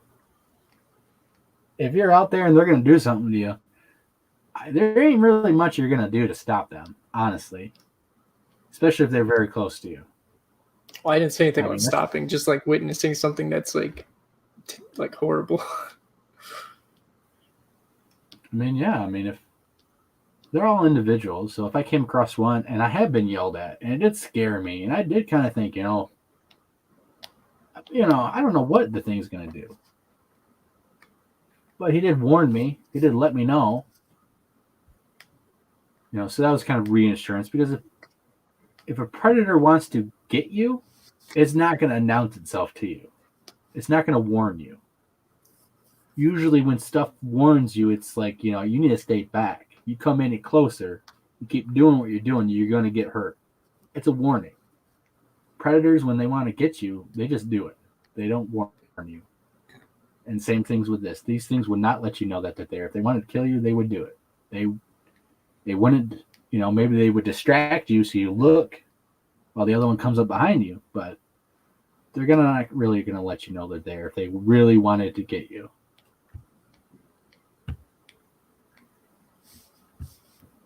I'm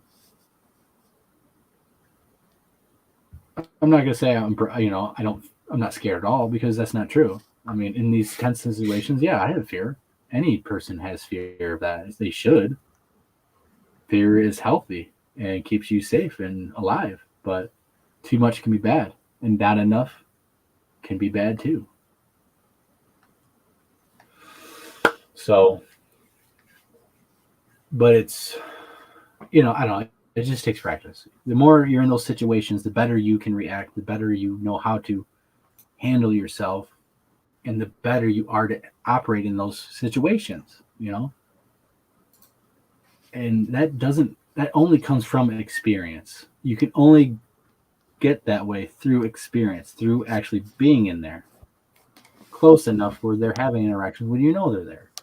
And you're not making it up. It's actually really happening, and you really know that it's actually happening. That's the only way you get good enough to where you're not shaking, and you can put your camera up, and you can film, and you can do all this. It takes time. And, I'm not trying to brag, but I've been in a couple situations where, now I I'm trying to get them on film.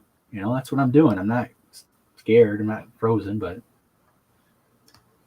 you know, it is in the back of my mind that this could go wrong at any moment, and I might not make it out. And my girlfriend knows, you know, if I don't come back from one of these things, you know, it's probably because one of these things got me. You know, it's not because I'm lost out there. I don't really get lost out there. I mean, you could. There's some other predator, you know. Could fall I'm into gonna a put a swamp fight. and can't get out. Yeah. You know, some quicksand muck might. But then again, I've been in some situations like that too, and I know how to handle myself. And, you know, you can look up how to, you know, get out of quicksand, how to, you know, survive a little bit longer than most people. I mean, you don't struggle and stuff. I mean, literally, heck, I'd ask for Bigfoot's help. Why not, right? Yeah. Get me out of your swamp. And, you know, there are stories of Good Samaritan Bigfoots doing stuff to help people, saving people. Better hope they like you. Better hope you made a good impression. Better hope you're not the person that shoots guns out in the middle of the night. Anything he hears, because they would probably push you down in there. You know? Mm-hmm. All right, guys. I want to get off right now. I can see if I keep rambling on, this is going to go for 4 hours. Yeah, it keeps happening. I got to stop myself. Yeah. James, I appreciate you coming on. Always a pleasure, my friend. Everyone in chat, we appreciate all your support, all the time you spend watching us. We really, really do appreciate that.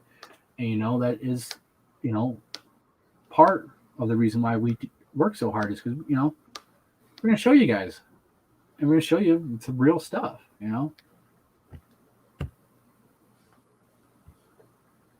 So we appreciate it. We appreciate everything you guys taking your time to watch us.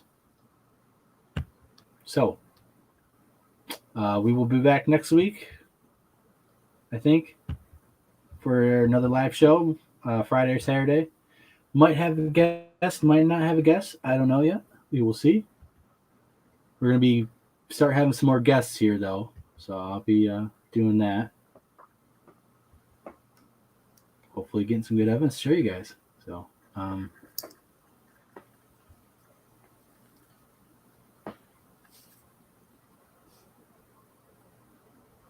yeah, there'll be more announcements come soon. So, anyways, guys, we appreciate everything. Hope you guys have a good night, and we'll see you guys real soon. You guys take care. Peace. Thank